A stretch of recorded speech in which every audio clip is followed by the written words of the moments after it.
Қызыл жебе, 3 кітап, Шерхан Мұртаза. Жұлдыз көпір, роман. По аспера ад астра, через терник к звездам. Азаптардан жұлдызға жол, латын сөзі. Шеңгел бұтағына ілініп қалған, зер қабақ қаудырайды. Осыншама қуаншылыққа қарамай жылан биыл да түлеген. Несіне жетсіп тілейтіні белгісіз. Тұрар, міне әкең деді. Қырық құрақ, қаудыр тонды дәуіт шал. Басындағы түлкі тымақ ескірген сонша, қотыр мысықтың терісіндей, өлі жүні ұйпалақ екен. Тұрар төмпешікке тесіле қарап қалт тоқтады. Қасындағы Қабылбек сармолдайып, бір адым кейін қалды. Шеңгел бұтағына ілініп қалған зер қабақ, діріл қағып, қаудырайды. Күн қақтап, жел жұлмалаған, жылан жейде, әр жерінен жыртылып, өрім-өрім болған екен. Төмпешік тым жүдеу, үстіне көктемде шыққан раң шөп, алда қашан қурап, ұшып кеткен. Ескірген топырақтың тандыры кеуіп жатыр. Мүрденің бір қапталы ойылып топырақ ішіне түсіпті.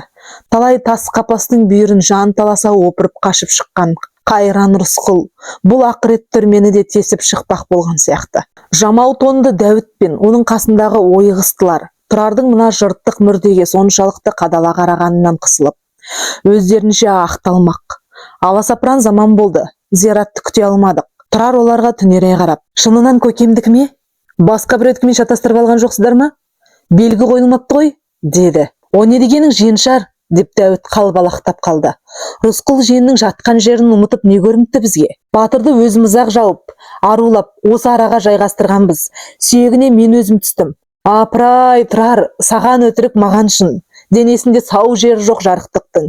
Бәрі жарақаттың тыртығы. Ең соңғы оқ Қарасаннан тиіп қағынып кетіпті.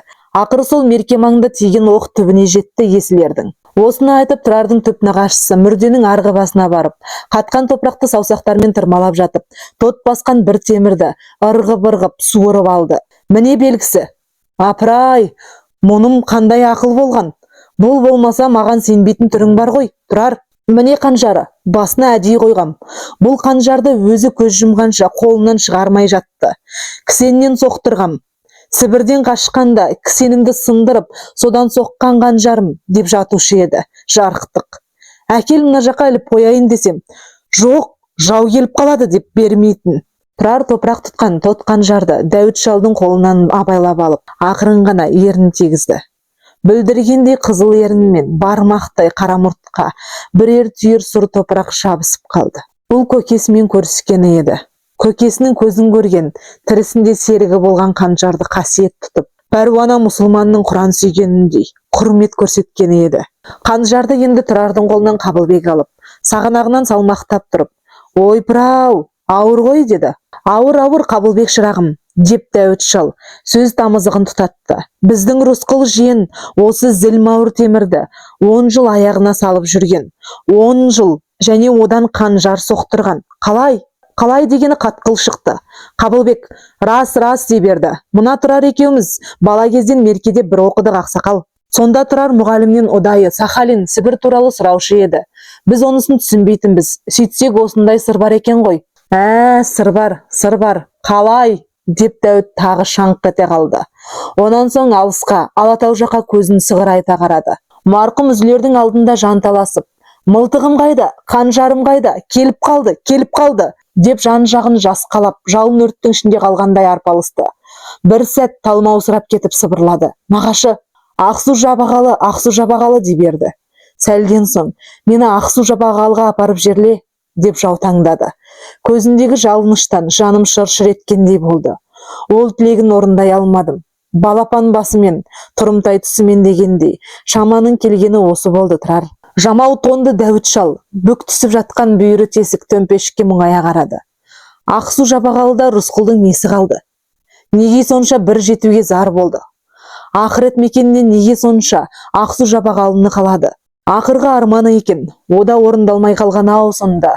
Сонда итжеккенде 10 жыл жүріп, жалаң аяқ жар кешіп, қызыл аяқ қары кешіп, тілерсегін кісен қиып, ақпақай болған, бұғаулы бозым, онда 16 жылдың меркедегі ойраннан кейін төменгі таласқа тартқанша, жаралы тәнін Ақсу жабағалына қарай неге сүйретпеген? Зират басында тұрғандардың көкейінде осы сұрақ қалды. Бірақ жауап болмады. Бүк түсіп жатқан жер бесік тіл қатпады. Тек айнала тұрған қу шеңгелдің қоңыраушалары былдыр-былдыр, шылдыр-шылдыр ызың қағып, теріскей желдің лебімен баяу ғана тербеледі. Шеңгел бұтағына ілінген жұп-жұқа қабық жылан, жыланның жалмауыз жалауындай желбірейді. Бәлкім Рысқұл да мына ойық жеріне қабығын ғана қалдырып, өзі сол арман тауы Ақсу жабағалысына кеткен шығар. Тұрар төмпешік жербесікке телміріп тұрып, әкесінің бет кейпін, түр тұлғасын көз алдына келтірмек болды. Бейне көмескілене бастаған екен. Бұлдырай береді. Соңғы рет Сібірге кетерде, екі қолы артында қайрулы, жан тайып жатып, мойнын соза, үздіге қарағаны көз алдында анық қалыпты. Әсіресе Тұрардың есінен кетпес елес Рысқұлдың қызыл жебеге мініп көкпар тартқан ғой. Сол сәтті көргені қандай оңды болған. Әкесінің бүкіл қиқар өмірі жиналып, сол бір жұлдызды сәтке татымайтын сияқты. Бүкіл ғұмырының шарықтаған шыңы, сол қызыл жебеге тақымы тиген кез. Адамның найзағайды ерттеп мінген бір сәті. Әттең, сол сурет өнер тіліне көшермеді. Тұрар суретші болмағанына өкінді. Уақыт мейірімсіз, көңілдегі көне суретін бірте-бірте көмескілендіре беретін сияқты. Енді міне найзағайды жалынан ұстап мінген адам мына төмпешік дегенге де келмейтін сияқты. Тұрар өз ойын өзі бөліп, «Қабылбек, сен Ақсу жабағалыда болған жоқсың, ә?» деді жолдасына бұрылып. «Жоқ, бірақ естуім бар. Осыдан Ташкентке барған соң Түркістан өкіметінің алдына мәселе қоймақшымын. Оны мемлекеттік қорыққа айналдырып, қамқорлыққа алу керек». Дәуіт шалдың кішкентай көзі ақшаң ете қалды. «Әй, жиеншар, шырағым Тұрар. Қамқорлыққа алар болсаң, таластың халқын ал. Бұда бір елің, түп нағашың». Зираттың шетіне қараң-құраң жиналып, әлдекімді қабірге қойып жатты. «Ойбай, сорлаған екен ғой сорлы сәрсенбі, өлген екен», деп Дәуіт кепкен бетін сипады. Жылап тұр, бірақ көзінен жас шықпады. Көзінің айналасы айғыз-айғыз әжім, ылғал біткен сол сызаттардан алда қашан ағып таусылғанға ұқсайды. Бұда алғы ішіп аштан өлді. Осыны айтып Дәуіт шал тез өзгерді. Тұрар мен Қабылбекке бұрынғыдай жалбақтамай, қабағы кіртиді. Содан соң Тұрарға тыжырына тік қарап, «Өткен жылы Оязды құлатып, Әулиеата жұрттың алдында сайрағаның әлі менің есімде. Таңың атты, күнің шықты халқым, деп едің сонда. Енді арқаңда аяз қарымайды, бит деспейді деп едің сонда. Байлардың күні батты, кедейдің таңы атты деп едің сонда. Сонда мына сақалымнан саулап аққан жасқа омырауым жуылып еді. Жүйке-жүйке босап, ет жүрегім уылжып, қуаныштан елжіреп едім. Қайда сол уәде еткен жұмағың Тұрар? Патша құрыды, Керенский кетті. Ендігі не? Қарадан туып төре болып, үстіңе қылау жуытпай тұрсың мынау. Сен сірә ашықпассың. Мына Қабылбек мырза да аштан тарықпас. Жаз бойы жан сақтағанымыз жау жұмырмен алғы еді. Ондайды сен жеп көрмеген шығарсың Тұрар. Борсық қазып жейтін шөптің тамыры. Алғы ішіп, жау жұмыр жұтып, жаз бойы уланған жұрт енді баудай түсе бастады. Әулиеатада кеңес үкіметін жариялап, жар салғаныңды өз құлағыммен естіп, өз көзіммен көріп едім. Басқа айтса сенбес едім. Ал енді не болдық? Халқың қырылып қалса, кеңес үкіметі кімге керек? Іргеде ағып жатқан өзен қысыр жыландай, тым жіңішке, асау талас деп айтуға келмейді.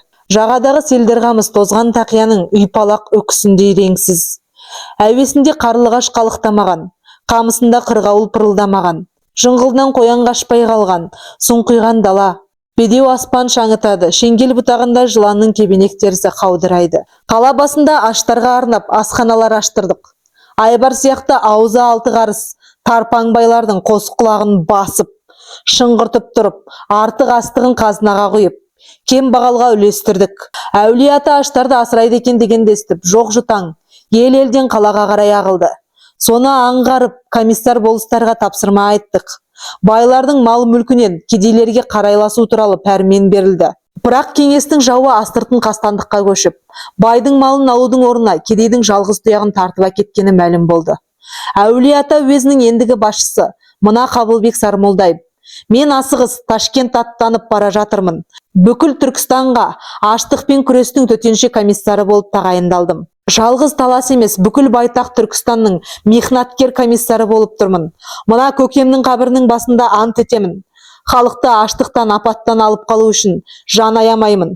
Артел құрып, күш біріктіріп, егін салып, мал бағып, ортақтасып, қоғамдасып ел болу жағын қарастырамын. Нала болмаңыз түп нағашы. Тұрар Дәуіт шалдың шарт-шұрт еткен сұрағына осылай жауап бермек еді, бірақ айтпады. Ашты құр сөзбен асыраудан асқан қорлық жоқ. Тек іс керек, әрекет керек, ауқат керек. Ендеше тездетіп Ташкентке тарт. Мына қанжарды мен аламын. Көкемнің көзі болсын. Бұдан басқа қалған заттары бар ма, түп нағашы? Мылтығы бар еді. Бір қадақ ұнға айырбастап жібердім. Киім басы жүдеу болатын әкеңнің. Қалтасында мына бір сақина табылған. Мә, бұда бір белгі шығар. Рысқұл жиен Сібірде алтын қаздық дегенге. Алтын сақина ма деп, әркім-әркімге көрсетсем алтын емес дейді. Мұны да маған беріңіз. Тұрар көзілдірігін нығарлап қойып, сақинада сиқырлы жазу бардай, сонда әкесінің сыры сақтаулы жатқандай, әрі-бері айналдыра қарады. Кәдімгі қара темір егеуі көшіп, көмескіленіп қалыпты. Тұрар сақинаны әппақ бәттес орамалға орап, қалтасына сала берді. Көкем маған мұраға қора-қора қой. Үйір-үйір жылқы қалдырмады, түп нағашы. Көкем маған мұраға тек есімін ғана қалдырды. Оның өзінен де айырылып қалып, қырғызбайып болып жүріп, Рысқұлов деген фамилияға әрең жеттім. Сондықтан мына қанжар мен сақина менде болсын. Қанжар қаталдық. Көкем маған жауыңа қатал бол деген шығар. Сақина татулық. Көкем маған досыңа адал, тату бол деген шығар. Менде жау да, дос та бар, түп нағашы. Шаман келсе көкемнің қабіріне қарайлай жүр. Кейінірек келіп басына белгі қоярмын. Күмбез тұрғызбаймын, керегі жоқ. Бәрібір мәңгілік емес. Сыпатайдың күмбезі де құлап жатыр. Қош көке, қош түп нағашы. Оу жиеншар, бірдеңе десеңші, деп ышқынып қалды Дәуіт шал күйме соңынан. Көп кешікпей жауап болады, деген дауыс естілді күйме ішінен. Қосат жеккен қара күйме, қоңырауы бебеулеп жолға шықты. Шеңгел қоңыраулары күйме қоңырауына қош айтысты. Сояу бұтада зер қабық желбірейді. Ұлы жылан жылы еді. Рысқұлов Түркістан картасының алдында тұр. Карта ескі болатын. Кауфман заманынан бері ілулі тұрған. Бір өзгермесе осы карта өзгерместе еді. Біреу өлмесе генерал-губернатор фон Кауфман өлместе еді. Бірақ бір құдайдан басқаның бәрі өзгермек деп апай айтқан. Заманы заңғарланған шақта Кауфман да бұл картаның алдында талай тұрған. Енді Рысқұлов. Екеуінің қарасы екі басқа. Ресей империясының Орасан орталық бөлігі сары бояумен боялған. Неге сары? Күн ыстық, ауасы құрғақ, жері қуаң болғандықтан ба? Бірақ мұнда жер көгеріп, жасыл желек жамылатын мезгіл болады. Каспийден бастап шығыстағы Тарбағатай, Қытай шекарасына дейін керіліп жатқан кең дүниеде сары реңді шөлден басқа толып жатқан шұраттары бар. Бірақ карта бояуы сары. Халықтың сары уайым мен ащы запыраны шығар. 1867 жылы тұңғыш рет фон Кауфман билік құра бастаған бұл өлкеге Арал төңірегі, Каспийден бергі, Түркменстан, Үстірт адайлары, Қарақалпақстан, Өзбек елі, Тәжікстан, Таулы Қырғыз, Байтақ Сырдария губерниясы, Жетісу губерниясы кірер еді. Рысқұловтың қабағы түйіле қалды. Картада Қазақстанның жартысынан көбі жоқ. Бөліп алда билей бер деген патша саясатының залымдығын жаңа сезіп тұрғандай, кенеттісі ауырған адамдай, бет әлпеті өзгерді. Жер бетінде қазақ деген халық бар. Оның ғасырлар бойы жаумен жағаласып жүріп мекендеген жері бар. Ал патша келеді де сол қазақтың жерін бөліп, Арқа мен Алтай жағын, Степной крайы мен Омбы генерал-губернаторына бағындырады. Батыс бөлігін Орынбор әкімшілігіне қаратады. Ал сыр бойы мен оңтүстік Жетісу қазақтарын Түркістан генерал-губернаторлығына қосады. Бөліп алда билей бер. Рысқұлов картадан бармақтай ғана жерді алып жатқан қырғыз еліне қарап ызалана мырс етті. Патша Қырғыз Алатауының теріскейінде жатқан қырғыздарды Жетісу оязы мен Әулие-ата оязына бағындырады да, күнгей қырғыздарды Ферғанаға жыға салады. Ал Түркістанның қақ ортасынан Бұхара мен Хиуа хандықтарын тәуелсіз мемлекеттер етіп қояды. Сөйтіп бір тұтас өзбек те жоқ. Бәрі бөлек-бөлек. Бөліп алда билей бер. Бұл залым сөйлемнің төркіні ағылшындардан шыққан. Rule and divide, отаршылдықтың жілік майын жұтқан ағылшындардан осы сөзді орыс патшасы қағып алып, разделяй и властвуй деген қағидаға айналдырады. Бөліп алда билей бер. Рысқұлов алақан мен Әулие-ата тұсын сипалап қойды. Құлағына Дәуіт шалдың айқайы келді. Талас бойына қол ұшыңды бер, деп еді. Күні кеше Әулие-атаға кеңес өкіметін орнатысқан. Бір жылға жетер-жетпес сол Әулие-атаны басқарады. Бір жылға жетпесе де 100 жылға бергісіз. Қуанышы қасіреті аралас. Қасіреті басым шығар. Аштықпен арпалыс, солшыл эсерлермен арпалыс, меньшевиктермен, жергілікті бай саудагерлермен дамылсыз айқас, кулактар көтерілісі, кулактармен арпалыс. Қасиетті әулие ата, күні кеше оның бір түкпірінде топырақ болып томпайып жатқан Рысқұлмен қоштасты. Көке, сен өмір бойы әділет үшін жағаласып өтіп едің. Әділетті болуға ант етемін, деді әкесінің қабірі басында. Ал енді әділетті болып көр. Түркістанның астанасы Ташкенттің қақ төрі. Алдында карта. Жаңа өкімет бұған ауыр міндет жүктеді. Бүкіл Түркістанды аштықтан сақта деді. Аштық жайлаған, азап жайлаған Түркістанның қай пұшпағына жедел жету керек. Талас десе Ферғана қалып барады. Өкімет басшылармен таласып, тармасып жырып алған аз қаржыны Ферғанаға берсең, сыр бойы ыңырсып тұр. Кулактардың қорлығынан әлі құтыла алмаған жетісуды қайда қоясың? Түркістан өкіметі басшылары бастапқы пәрмен бойынша мұны денсаулық сақтау комиссары етіп тағайындады. Кешегі тар заманда бұл жетім жүрегін сүйрелеп, жан таласып жүріп алған білімі әуелі орман тоғай мамандығы, одан кейін мұғалімдік еді. Әсте дәрігер емес, ағаштың, талдарақтың, бау-бақшаның ауруын емдей алар. Ал адамды емдеуді оқымаған. Бірақ денсаулық сақтау комиссары, егер Түркістан өкіметі денсаулық сақтау комиссарлығының өзіне тікелей мамандығы жоқ адамды қойса, есіл Түркістанда дәрігерлер қайдан болсын? Бар болса мыңға біреу табылар ма екен? Аз күннен кейін Рысқұлов Турсиктің мәжілісінде сөз сөйлеп, қазіргі таңдағы басты апат аштық деді. Оны жоймай ешқандай денсаулық сақталмақ емес. Мені денсаулық сақтау комиссары міндетінен босатыңдар. Аштықпен күрес комиссариатын құрыңыздар. Оның комиссары етіп мені тағайындаңыздар деді. Басшылар ойланып қалды. Денсаулық сақтау комиссараты қай заманда да бола бермек. Аштықпен күрес комиссараты тоқшылық келген күні керек болмай қалады. Мына жігіт әріден ойламай ма? Қалай дегендер де болды. Бірақ ұсынысын қабылдады. Қомақты қара үстелдің бір шетінен күркетауықтай қорбиған телефон шар-шар ете қалды. Рысқұлов карта алдынан бұрылып, тұтқаға қол созды. Тыңдап тұрған Рысқұлов ар жақтан ентіккен дауыс орысшалап: "Жолдас Рысқұлов, сізді Осипов шұғыл мәжіліске шақырады", деді. Рысқұлов қасын кере таңданып, сәл кідіріп барып: "Қайда?" деді. Ар жақтағы дауыс бұл жолы өктемірек естілді. "Соғыс комиссары Осипов гарнизонға шақырады. Тез, басқа комиссарлар күтіп отыр. Шұғыл жағдай." Қазір Рысқұлов ірі ісектің желігіндей тұтқаны салмақтап тұрды да, ұясына қондырып, одан қолын айырмаған қалпы қалшиып тұрып қалды. "Мұнысы несі? Түрксиктің төрағасы Ватинцов шақырса бір сәрі.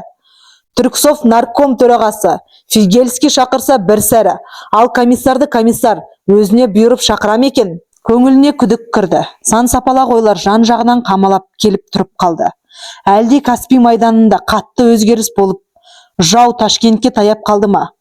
Орынбор майданының шебі бұзылып, Ташкентке төніп келетіндей реті жоқ. Жетісу майданында жер түбінде. Әлде Ферғана басмашылары басып кірді ме? Ташкентте түнде тұңғыш рет жалаңқат жұқалаң қар жауып, арты қалың тұманға айналған. Кабинет іші күңгірт тартқан соң, шамалдар жағылған. Рысқұлов жез қоңырауды сылдырлатқан заматта қарағайыспен қапталған ауыр есік салмақпен ашылып, ар жақтан ашаң жүзді ақсары жігіт гимнастеркасының етегін тартқылай, белдігін түзей түсіп кіріп келіп, Рысқұловтың тапсырмасын үнсіз тосып тұрып қалды. "Маған Ватинцевті жалғастыр. Құп болады, тұрар ака." Жігіт жалт бұрылып шығып кетті. Қаптама қара есік сабыр сақтап, салмақпен қайта жабылды. Опыр-топыр ойлар қайта оралды. Осы Осипов дегенді суқаны сүймейтіні несі? Соғыс комиссары. Мен күдіктенетіндей ол сатқын болатын болса, бүкіл қарулы күш соның қолында. Лезде талқанымыз шығады-ау. Қой, олай болмас. Ватинцев оны комиссарлыққа танымай тағайындаған жоқ қой. Осиповтың ұдайы лепіре сөйлейтіні құлағына келді. "Жауларды аяусыз жою керек. Революция менің пірім. Оның жолында қасық қанымды аямаймын." Ешкім одан ант талап етпесе де, Түрксик мәжілісі сайын сөз сарыны осылай келетін. Кім біледі, мінез шығар.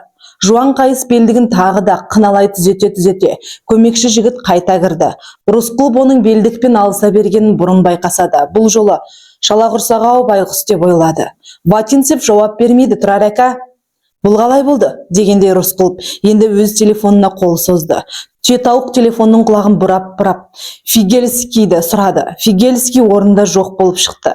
Республиканың екі бірдей басшысы, екеуі де орында жоқ болғаны іштегі бір әлсіз күдікті күшейте түсті де, телефонмен Тұрсынходжаевты сұрағанын өзі де аңғармай қалды. Тұрар, сенбісің? Даусың біртүрлі ғой, тыныштық па? Деді Тұрсынходжаев жарқын сөйлеп. Рысқұлов жағдайды түсіндірді. Тұрсынходжаев ойланып қалды. Осиповке бармай қоя тұр деді. Ол сәлден кейін. Мен Низаммен хабарласайын. Мүмкін сол бірдеңе білер. Өзім телефон шырылдатайын, мақұл ма? Мақұл, Сағдулла ака, мен тоса тұрайын деп Рысқұлов әуелі ершікті басып, тұтқаны жайлап қана ұясына қондырды. Көз алдына Сағдулла Ходжа Тұрсынходжаевтың мұрты елестеп жымиып қойды. Сағдулланың қап-қара мойыл мұртының екі ұшы ширатылып, өрге шаншылып тұрушы еді. Өмір сәнді киінетін Сағдулланың ыждахаттап күткен бір қазынасы осы мұрты болар. Мәжілістерде басынан дөңгелек құндыз бөркін алымайтын, басқа өзбектер сияқты ала топы кимес еді. Кушекин алғашқы кезде Тұрсынходжаевтың мәжілісте бөрік киіп отырғанын жақтырмай, бірде қағытып қалғаны бар. Жолдас Тұрсынходжаев, мәжілісті сыйласаңыз, бас киіміңізді алып отырыңыз. Ал бас киім шеше алмайтындай кінәрат бар болса, амал жоқ деп езуі қат-қабат болып ыржия күлген. Сонда Тұрсынходжаев мұрты құлағына жеткенше шаншыла түсіп, басынан құндыз бөркін жұлып алып, жолдас Кушекин, менің басым сіз ойлағандай таз емес. Шаш деген жетеді, тіпті әлдекімдерге қарайласуыма да болады деп бөркін қолына кигізіп, дөңгелетіп қойып еді. Кушекин өзінің жап-жалтыр басын сипалап, қызғылтым жүзі қан-қызыл болып қысылып қалған. Аузында әзілі жоқтың қолында шоқпары жүреді. Сіздікі де менікі де әзіл болсын, жолдас Кушекин. Кешіріңіз, деген Тұрсынходжаев ыңғайсыздықты сейілткісі келіп. Бала жастан бас киіммен отыру әдетке айналған. Мен крайком, түркатком сияқты киелі мекенге бас киімімді емес, аяқ киімді шешіп кіремін. Калошым босағада қалды. Кір-қоқыс басқа емес, аяққа ілеседі. Кім біледі, кейбір жолдастардың басында да кір-қоқыс болуы мүмкін деп Кушекин кегін кешіре алмай, зілденіп күрең-қызыл жып-жылтыр бетінің алауы қайтып, боп-боз сөнік көзі мүлие бастаған. Тұрсынходжаев есесін жібергісі келмей, мұртын ширата беріп еді Рысқұлов. Іліксіз, қағытпасы сөйлейік, жолдастар, деп басу айтқан. Телефонның шар-шар ете қалғаны сонша, түйетауықтай қара қорап селкілдеп кетті. Рысқұлов тұтқаны жұлып алды. Тұрар, деді ар жақтан Тұрсынходжаевтың қатқыл даусы. Низамидинді таппадым. Осы тегін емес, сақ бол. Осиповтен қауіпім бар. Мен тағы барлау салып көрейін. Телефон күт. Сақ бол, дейді. Осиповтен қауіпім бар, дейді. Сонда қалай? Түркаткомның мәжілісі сайын құлшына сөйлеп, кеңес үкіметі жолында жанын қиып жіберуге дайын тұратын сабаз осы Осипов емес пе еді? Рысқұлов телефонға телміріп, мына түйін сұрақтың шешуін содан күткенде сілейіп тұр. Терезеге көзі түсіп еді, шыңылтыр аяз, шыныларына кәдімгідей шілтер тоқып үлгеріпті. Талғар таудың бауырындағы жергепе үйдің қырық-құрақ жалғыз терезесіне де осындай аппақ аязына неше бір ғажайып суреттер түсіп қалар еді. Таңертең таудан асып, терезеге күн сығалар еді. Күн жарықтықтың бір жақсылығы, тұлдыр кедейсің демейді, сәулесін әмме жанға, байға да, кедейге де бірдей шашыратады. Сонда әлгі аяз салған суреттер алтын жалатқандай құлпырып кетеді. Құрақ терезенің сызықтары қырғауылдың қауырсындай саңғы болып, таңғажайып әдемі әлем пайда болар еді. Тұрар аласа ағаш төсектен тұрмай, сол суретке қарап көп жататын. Кішкентай Рысқұловтың алғаш көрген сурет галереясы қырық-құрақ жамаулы терезенің қырау суреттері еді. Өгей шешесі Ізбайша баланың әйнектен көз алмай қалшиып жатқанына қарап, таңданып, ернін сылып еткізер еді. Қазір де шыныдағы шілтері суретке қадалып, әртүрлі ойдың шырмауында тұрғанда, көмекші жігіт кіріп келді. Ақсары жүзі алаулап, бетіне қан жүгіріпті. Артық ауыз сөзі жоқ. Әскери адамша, тақ-тақ жүрісі бір тоға жігіттің бұл жолы орынсыз күлімдегені несі екен? Тұрар әке, сіздің қабылдауыңызға бір бикеш келіп отыр. Мына аязбен бірге аштық қысқан қаһарлы күндерде Рысқұловтың қабылдауын сұраған адамдар көп. Оған таңданатын дәнеңе жоқ. Әлде көмекші Ләзиздің жымыңдауы әсер етті ме, әлде өзінің жүрегі бірдеңе сезді ме? Рысқұловқа бұл хабар ерекше мәнді болып естілді де абыржып қалды. Кім екен? Не мәселе? Өзім айтам дейді. Тікелей өзіңізге. Ләзиздің көзі тағы күлімдеді. Кірсін, деді Рысқұлов, көмекші жігіттің құлтыңдағанына түсінбей. Мойнына көкшіл түлкі салған. Басындағы жасыл кәмшат бөріктен төмен қарата бетін бүркеп, қара шілтер түсірген қыпша бел қыз кіріп келгенде Рысқұлов Бұл аш емес, мұның арызы басқа болар деп ойлады. Дәуде болса экспроприацияға ұшыраған бай тұқымы шығар, мүлкімді қайтар деп арыз айта келген ғой. Мұндайларға қайырымсыз бол, Тұрар. Келіңіз, мен сізді тыңдап тұрмын, деді Рысқұлов. Әйел затын сыйлағандықтан ғана креслоға отырмай тікесінен тік тұрып. Жүріс тұрысы бек жұмсақ, тым биязы, әдемі сәнді киінген қыз. Сәлеметсіз бе, жолдас Рысқұлов, деп үн қатты. Рысқұлов сәл кідіріп, сәлеметсіз, деп сел қостады. Конфискациядан бәрібір құтылмайсың, деп қойды ішінен. Мені танымадыңыз, жолдас Рысқұлов? Біздің үлкен Ташкентте кім көп, паранжа жамылған әйел көп. Ал сіз қателеспесем европалыққа ұқсайсыз. Европа елінің паранжа жамылғаны жараспайды екен. Кәне, келген шаруаңызды айтыңыз. Рысқұлов тым қатқылдау, бәлкім дөрекілеу кетіп қалғанын өзі де сезді. Бірақ әрі-сәрі күдік, күмән көбейіп кеткен сияқты. Әлгі Осиповтың оспадарсыз бұйрығы, Тұрсынходжаевтың кеңесі, телефонға жалтақтау, енді мына жұмбақ жан. Мен сені бұлай деп ойламап едім, Тұрар. Қыз даусы дірілдеп кеткендей болды. Қалай өзгергенсің? Әлде уақыт өзгерткенін бе? Сен кішіпейіл едің ғой. Әлде революция қатыгездендіріп жіберген бе? Осыны айтып, қыз бетіндегі жібек шілтерді басындағы кәмшат бөріктен асыра серпіп ашып тастады. Жарқ етіп аппақ дидарлы, нұрлы жүз сұлу қыздың жәудіреген көк-жасыл көздері көрінді. Бір тамшы жас сынаптай ойнақтап, үзіліп түсе жаздап, сабаудай сары кірпігіне әрең ілініп қалыпты. Мені танымадың-ау деген наланың нышаны болар сірә. Рысқұлов үлкен қара үстелді айналып, үн-түнсіз бері жылжыды. Алыстан толықсып, үздігіп полонез естілді. Сен менің көңілімде әлі кішкентай Наташа қалпыңда қалыпсың. Рысқұлов өз даусының жұмсарып бара жатқанын аңғарды. Өзгеріп кетіпсің, сені де көретін күн болады екен-ау. Рысқұлов бір-бір басып қыздың жанына жақындады. Сонау бала кезінде Талғар таудың қапталындағы жер-кепе үйіне әйтеуір бір жазда теңбіл торғай ұшып кіргені бар. Сірә кепенің есігі ашық қалған болар. Сірә жабайы құс жер-кепеде адамдар тұратын байқамаған-ау. Бала сонда демін ішіне алып, теңбіл торғайға мысықша жылжып жетіп, қолын соза бергенде, жабайы құс шошып кетіп, ұша жөнелген. Рысқұлов қыздың нәп-нәзік сүйрік саусақтарын қос қолдап ұстап, ақырын ғана ерніне басты. Көп жыл өтті, құдайым-ау, біз көріспегелі қай заман, деп әлгі Тұрардың жұмсақ ерні тиген саусақтарымен жігіттің қайратты қара шашын сипағанда, сол қату шаш пен нәзік саусақтардан от шашырағандай, екеуінің бойы лап-лап ете қалды. Сен сонда зым-зия жоқ болдың, Тұрар. Сені іздемеген жеріміз қалмады. Папам полицияны аяғынан тік тұрғызды. Верныйды түгел тінтіп шыққан шығар. Саймасайлар ұрлап әкетті ме деп, Талғар жақты да дүрліктірді. Біраздан кейін сені бәрі де ұмытты. Ал мен ұмыта алмадым, Тұрар. Мен де, Наташенька, мен де бір кезде сені іздеп бармақшы да болдым. Әкеңнен қорықтым. Ол кісі опат болған, деді Наташа, көзіне жас үйіріп. Көкірегіне жұлдыз болып басылған, жасыл көзден өппек болып, Рысқұлов емірене ұмсынғанда телефон шар ете қалды. Қолына ғайыптан келіп қонған бақыт құсынан айырылып қалатындай. Рысқұлов қызды бір қолынан ұстап тұрып, телефонға бос қолын созды. Рысқұлов тыңдап тұр. Я, Сағадулла әка, мен тыңдап тұрмын.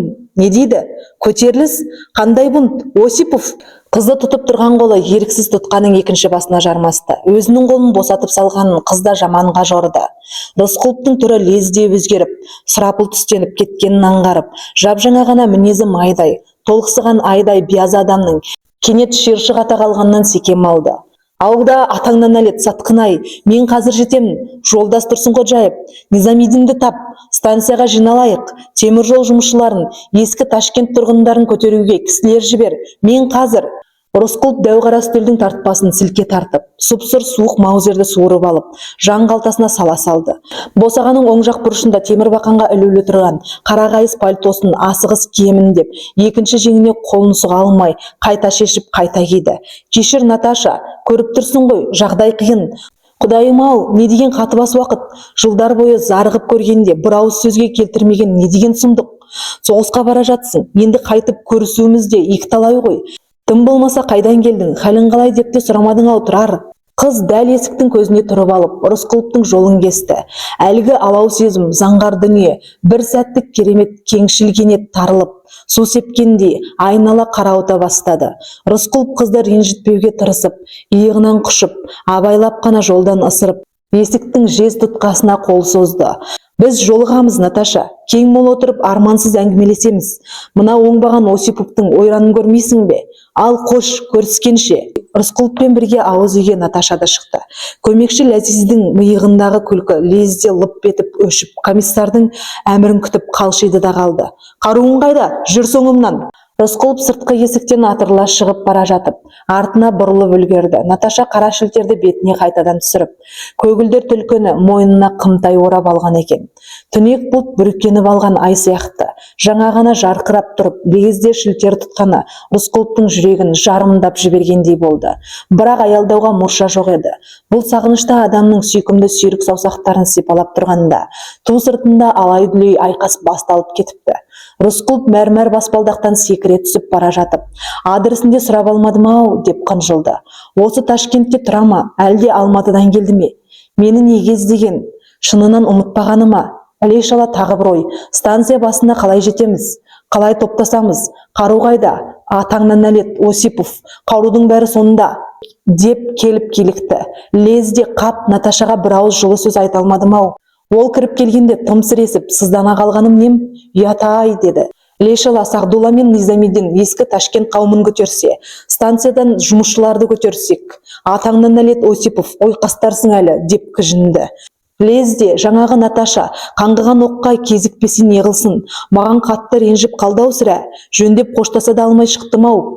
Іле-шала түрксик қоршауда қалса, қалай бұзып шығармыз? Қоршамай тұрғанда үлгерсек. Тұрсын Ходжаев ескі шаһарға жетті ме екен? Низамидин Ходжаевты тапты ме екен? Әй, сондағы Кушекиннің Низамидинге шұқшиған-ай. Ал сенген Осипов не істеді? Жау жоқ деме жар астында, бөр жоқ деме бөр астында. Ай, данышпан халқым-ай, сенің табаныңа кірген тікен, менің маңдайымнан шөңге сулар күн қайда? Атаңа нәлет Осипов, қазақ-қырғыз ашықса ашыға берсін, бір тиын қаржы бөлінбесін, қару-жараққа жұмсалсын деп еді-ау. Рысқұлов қып-қызыл оттың ішінде кетіп бара жатты. Казарма биік дуалмен қоршалған. Жалғыз казарма ғана емес, жалпы Ташкенттің көп үйлерін дуал қамап тұрады. Тұтас көшелер, толайым махалалар биік дуалдан паранжа жамылып алған. Өзге дүниеден өзін қорғалап, жан-жағын тұйықтап, қорасын бекітіп отыруға қадим замандардан бергі талайлар үйреткен болар. Түркістанның қалалары түгел дерлік дуалмен қымтаулық келер еді. Тіпті жеке жарым үйлер, көшелер тұрмақ, қала түгел биік қорғанның ішінде тұрған заман болған. Соның бірі Ташкент қой. Бірақ Ташкент тас қамалмен, қамша қымталғанмен, шыр-шырапай генерал Черняевтің зеңбіректеріне түкте төтеп бере алмай, қақпалары шалқалай түсіп, ашылып жүре берген. Казарма генерал-губернаторлар дәуірінде күйген қызыл кірпіштен мықтап салынған биік дуалдың құндағында еді.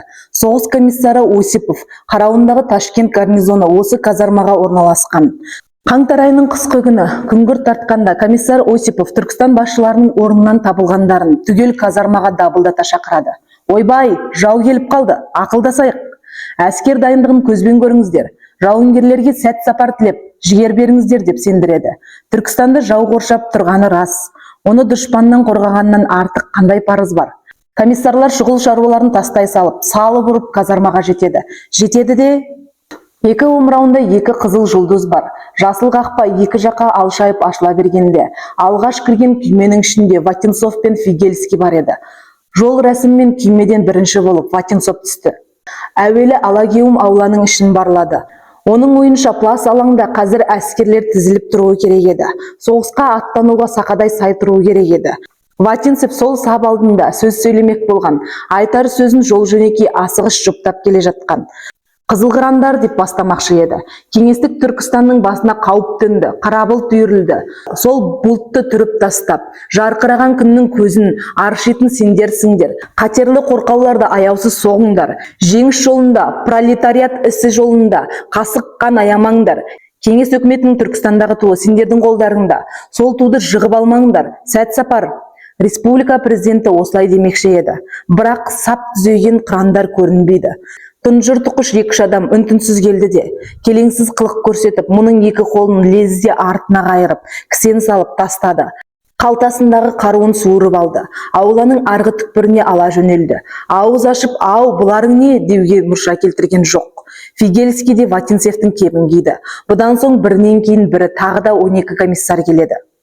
Бәрі де қызыл жұлдызды жасыл қақпадан өтеді. Ешқайсысы да соңғы қақпа екенін сезбейді. Қылышын алыстан қайраған қас дұшпаннан, қасыңдағы опасыз жаман. Жау жоқ деме жар астында, бөрі жоқ деме бөрік астында. Қайран Қазекем, ауланың арғы түкпірінде ұзыннан ұзақ бастырма бар. Ар жағы тас қабырға, бер жағы бастырманы ұстап тұрған қатар-қатар бөрене тіреулер. Қараңғыда Римнің салтанатты сарайларының мәрмәр колонналарындай сәнді көрінеді. Бірақ жақындай берсең тезек сасиды. Тас қабырғаны жағалай ат ақыр болатын. Бұл гарнизонның ат қорасы еді. Ат қораның тұйық түкпірінде арқаларын тас қабырғаға жапсырып 14 комиссар тізіліп тұр. Вотинцев жотасымен қабырғаны итеріп көрді.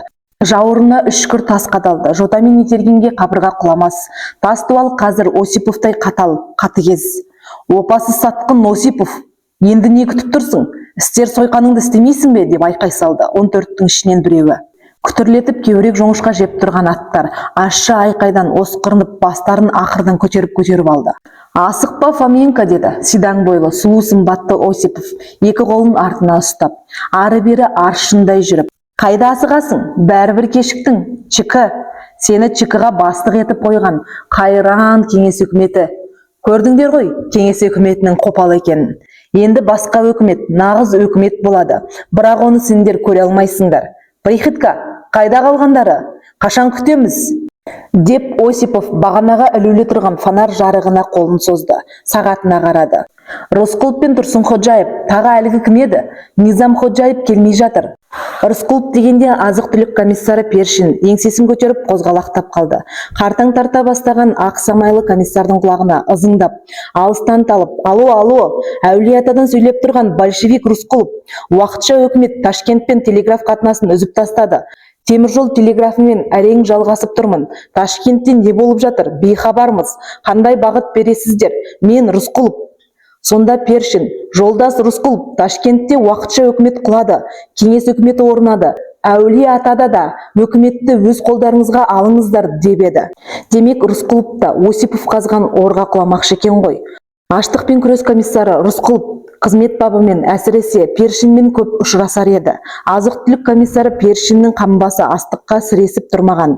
Қамба тақыр, азық-түлік тақыл-тұқыл. Рысқұлов өзі аштан үзіліп бара жатқандай, кейде қаһарланып, кейде жыларман болып, тақыл-тұқыл тамақтың өзін зорлап тартып алғандай болып, аштардың құлқынына салатын. Першиннің есіне енді түсе береді. Түрсик мәжілісінде соғыс комиссары Осипов Першинді айыптады. Әскерге керек азықты Рысқұловқа бересің деп. Сонда Рысқұлов Першинді қорғап, Осиповтың аузына құм құйған. Оны әрине Осипов кешіре қоймас. Приходько, Рысқұлов қайда? Қашанғы күтеміз? Осиповтың көзі ақшаң етті. Келмей жатыр иттің баласы. Сол-ақ менің шеңгелімнен шығып кете береді. 16 жылы меркеде атылайын деп тұрған жерінен бір құтылып кетіп еді. Орайы келген бір сәт осы қазір еді. Қап! Жарар, комиссар Рысқұлов бәрібір енді құтылмас. Бүгін болмаса ертең Приходько. Баста! Приходько адъютант ұсынған қайыс қобдишадан санап тұрып 15 патрон алды да, 15-ші патронды қайтадан қобдишаға лақтырайын деп тұрып, ойланып қалды да, әуеге лақтырып жіберіп, қақшып алып, мундирдің төс қалтасына салып, түймелеп қойды. Бұл ерекше патрон деп езуін қисайтты. Кімге деп ешкім сұрамаса да, Рысқұлов үшін деп қойды. 14 патронның алғашқы жетеуін қолақпандай маузердің өңешіне бірінен кейін бірін сүңгітті. Екінші маузерге қалған жетеуін салды. Ажал таяғанын сезген Вотинцев ақырғы сәтте ғайыптан бір көмек келердей, алдағы қараң-қараң адамдардың басынан асыра мойын созып қарады. Күрт-күрт жем жеп тұрған ереуіл әскери аттардан басқаша ештеңе көрінбейді. Кенет Кушекин, арамызда неге жоқ? Успенский қайда? Деген ой сап ете қалды. Осипов оларды күтпейтін де сияқты. Осиповтың күтіп тұрғаны Рысқұлов, Тұрсынходжаев, Низамходжаев. Өздері жаңа солай деді. Кушекин Вотинцевтің орынбасары ғой. Әттең көмек алып жетіп келер ме еді. Ерекше бөлім бастығы Успенский бұл жайдан қалай хабарсыз? Неге жетпейді? Неге құтқармайды? Кенет Вотинцев Осиповтың тасасынан сұр пальтоның жағасын көтеріп алған. Қаншырдай қатқан адамды әлдекімге ұқсатты. Әскери киімде емес. Кім болды екен? Бұл кім, Құдай-ау? Әне аузынан қап-қара сигареті жылтырайды. Стоп! Вотинцевтің қабылдауында болған ағылшын елшісі Бейли. Вотинцев мырза деп еді. Апырай, сонда Рысқұлов осы Бейлиге сұмдық бір сөз айтып еді. Ашхабадтың ар жағындағы ағылшындарды Ташкенттен күтіп алуға келген жоқсыз ба? Деп төтесінен қойып қалған. Бейли жалаң аяқ шоқ басқандай шар-шар еткен. Рысқұловтың сол күдігін сонда бірден ескерсе ғой Вотинцев. Тым болмаса бір жанашыр есітерде Осиповтың кіммен байланысты екенін ел білер деген үмітпен Вотинцев «Бейли!» деп айқай салды. «Бейли!» Жағасы көтерулі, сұр пальтолы, көзіне баса киген, сұр шляпалы адамның қолынан қара сигар жалп етіп жерге түсті де, шоғы қырбақ қарға быж жетіп тиіп сөніп қалды. Артынша приходьконың оң қолы селт көтеріліп, маузер үні гүрс етті. Бірінші комиссар бүк түсіп, тізесі бүгіле берді. Қорадағы ереуіл аттар дүр етіп, үріккенде ауыздықтар шақыр-шұқыр сыңғырлап, шылбырлар бырт-бырт үзіліп, бастырманы құлатып кете жаздады. Шылбырын үзгеннен кейін тыладырлар осқырына пысқырына кісіней-місіней ойқастап ашық алаңға шығып кетті. Бірақ көшеге шыға алмас. Анандай зау дуалдан бұлар тұрмақ. Александр Македонскийдің Буцефалы да секіре алмас. Сондықтан Осипов және оның сыбайластары әдегенде қобалжығанмен аса-саса қойған жоқ. Мылтық даусын көшедегілер естір деп те айылын жимайды. Казармадағы тарс-тұрс атысқа көрші қолаңның құлағы үйренген. Ұзын атқора бір жағынан мылтық атып жаттығатын тер орнында да жүретін. Мылтық даусы бұл маңайдың халқы үшін үйреншікті тарсыл. «Бейли!» деген ащы айқай шыққанда ЧК председателі Фоменконың санасына ТБО бір сарт ете қалды. ТБО-ның барын білсе де ЧК көпке дейін оның ордасын таба алмай сарсаң еді. Сөйтсе Бейли тізгінін ұстаған ТБО-ның ең пәрменді өкілінің бірі Түртсиктің мәжілістерінде ұдайы өзімен қатар отырыпты ғой. Соғыс комиссары Осипов ЧК төрағасы Фоменкомен қатар отыратын. Фоменконың өзегі өртеніп кетті. Қос қолы шілдері болса да тым құрыса кіндігінен бір тебермін деп Осиповке қарай атылып ұршыды. Оны көріп ішкі істер комиссары Мальков кеудесін алға қарай сүйрей атылды. Мұны күтпеген приходько қапелімде келесі оғын айдалаға жіберіп алды. «Ақмақ!» деді Осипов ызаланып. Тасада тұрған бір бөлімше солдатқа қол бұлғап. «Ат!» деді. Қаңқ кеткен жеке тарсыл емес, жаппай гүрсіл жамырай шықты да 14 комиссар бір сәтте жер жастанды. Қораның іші қан сасығанын сезіп, әскери аттар азан-қазан кісінесіп, бірін-бірі сауырымен соққылап, ығы-жығы теңселіп кетті. Түркістан кеңес өкіметінің басы кесілді. Аттан! Түрксикті! Түрк Совнаркомды, почта телеграфты алыңдар. Ферғана Ергешке, Ашхабад ағылшындарға, Орынбор Дутовқа хабар беріңдер. Ура! Ташкентті түгел қолға алыңдар. Аттан! Осипов ойраны осылай басталды. Гарнизон түгел қаруға жармасты. Ташкент көшелеріндегі ақ қарға қызылған төгілді. Осипов бірақ ескі Ташкент пен темір жол барын естен шығарып, масанып алған кезі еді. Ойраннан аман қалған комиссарлар, Түрксик мүшелері, крайком басшылары, Совнаркомның жауапты қызметкерлері, Түрксик төрағасының даладай кең кабинетіне шұғыл жиналған. Бірақ төрағаның өзі жоқ. Креслосы бос. Бос креслоны көріп, Рысқұловтың көңілі жабырқады. Вотинцев шын лениншіл, коммунист еді. Аз ұлттан шыққан жәдігерлерге жаны ашып, қолтығынан демеп жіберуге дайын осы адам болмаса, өзі Түркістан басшыларының қатарын маңайлай алмас па еді. Бос креслоға барып отыруға ешкімнің қақысы да жоқ. Батылы да жетпес. Вотинцевтің орынбасары, күні кеше солшыл эсерлерден шыққан Кушекин төраға креслосына тесіле қарап біраз тұрды да, тез тайқыды. Сонда да болса бос орындықтың бірін креслоға жақын жылжытып қойып, соған отырды. Мәжілісті мен басқарамын деген ниеті содан-ақ белгілі болды. Бірақ Кушекин қатты қайғыдан қажып, кедерлі кейпі опырылып алғандай көрінді. Ақыла-бұқылеп сөз бастамай, арсыл-гүрсіл күрсініп отырып алды.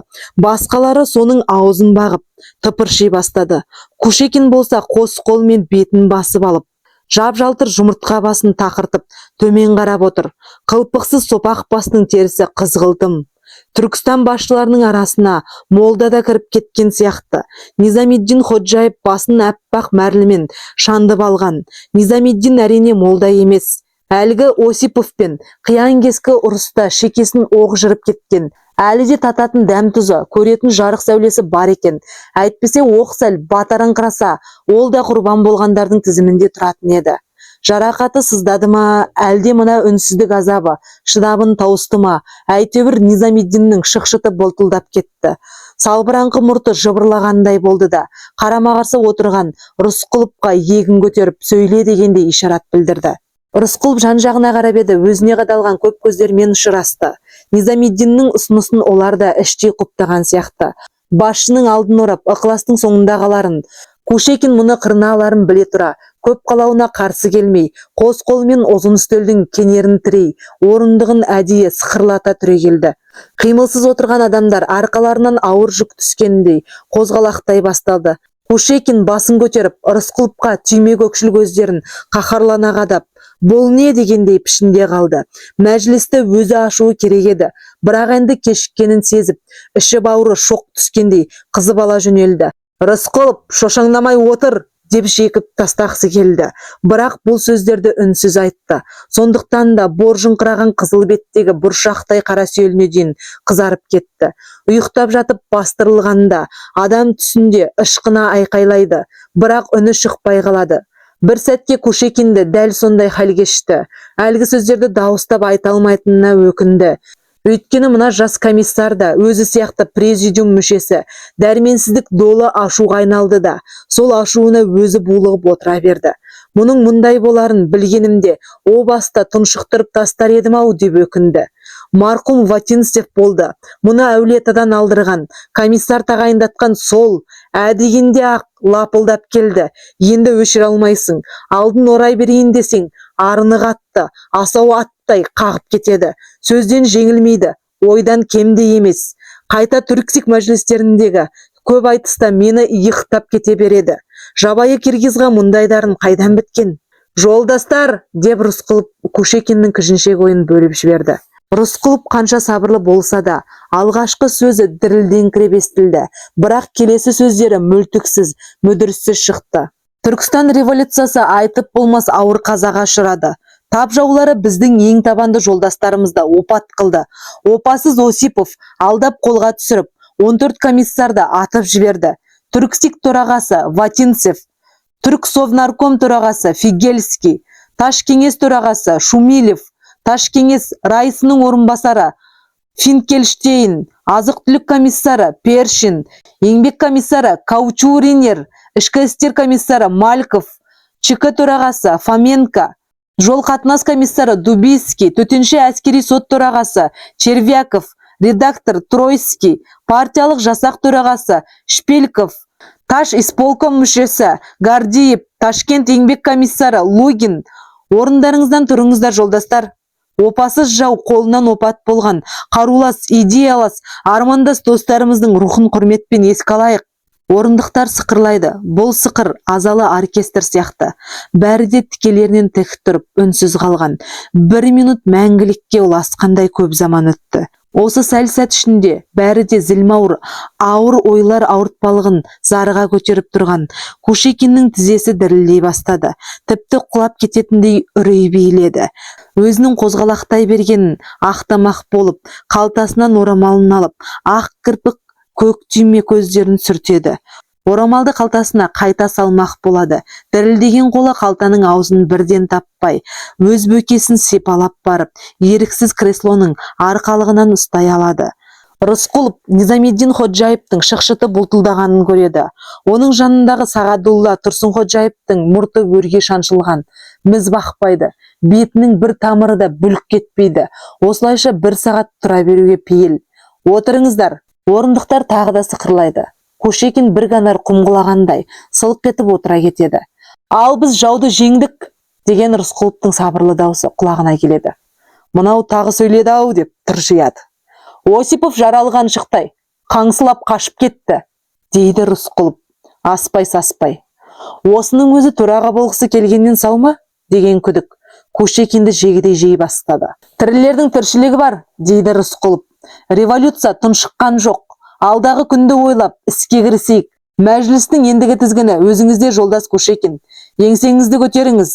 Кушекин өзінің зымзия ойыннан ұялғандай, қайта Рысқұловқа риза болғандай, реңі өзгеріп сала берді. Ол тегі Рысқұловтың еңсеңізді көтеріңіз деген қорлықты ескертпесінде кешіргендей. Жоқ, байқайды. Рысқұлов райыс креслосына ұмтылып тұрған жоқ. Кешіріңіздер, деді Кушекин шырылдап шығатын жіңішке дауыспен. Бізде ет жүректі пендеміз.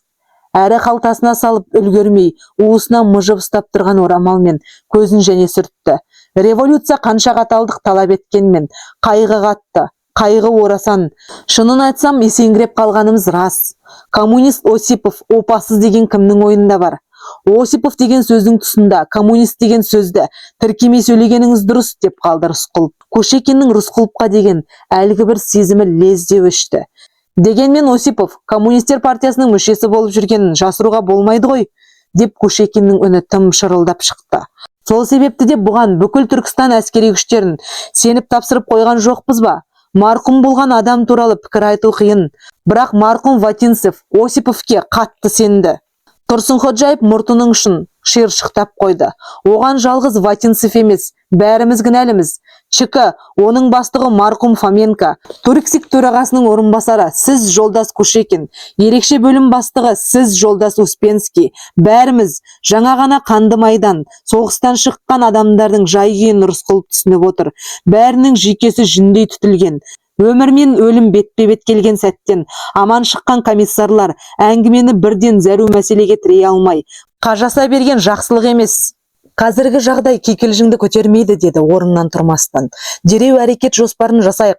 Түрксиктің сессиясын шақырайық. Түркістанда кеңес өкіметі бар екенін, оның жойылмағанын танытайық халыққа. Барлық билікті Реввоин Советтің қолына беріп қою туралы Кушекиннің пікірін мен құптаймын. Түрксик өлген жоқ. Өлсе оның төрағасы Вотинцев өлді.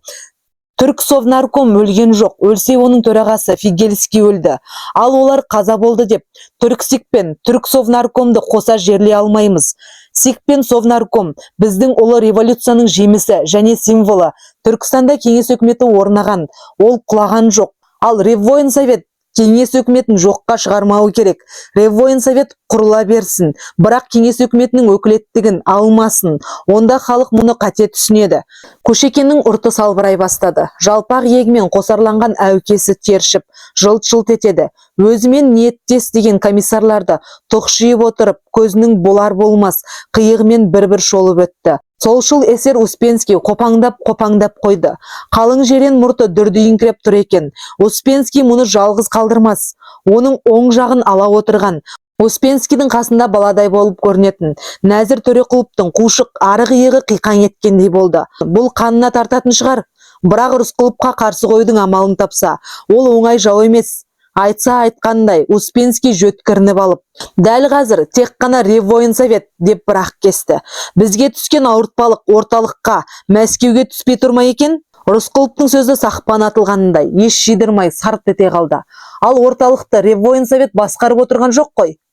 Успенский қайтып қарым айтуға жарамады. Төреқұловтың жұқалаң сұлуша бидай өңді шырайы лып ете қалып, лып етіп лезде қалпына келді.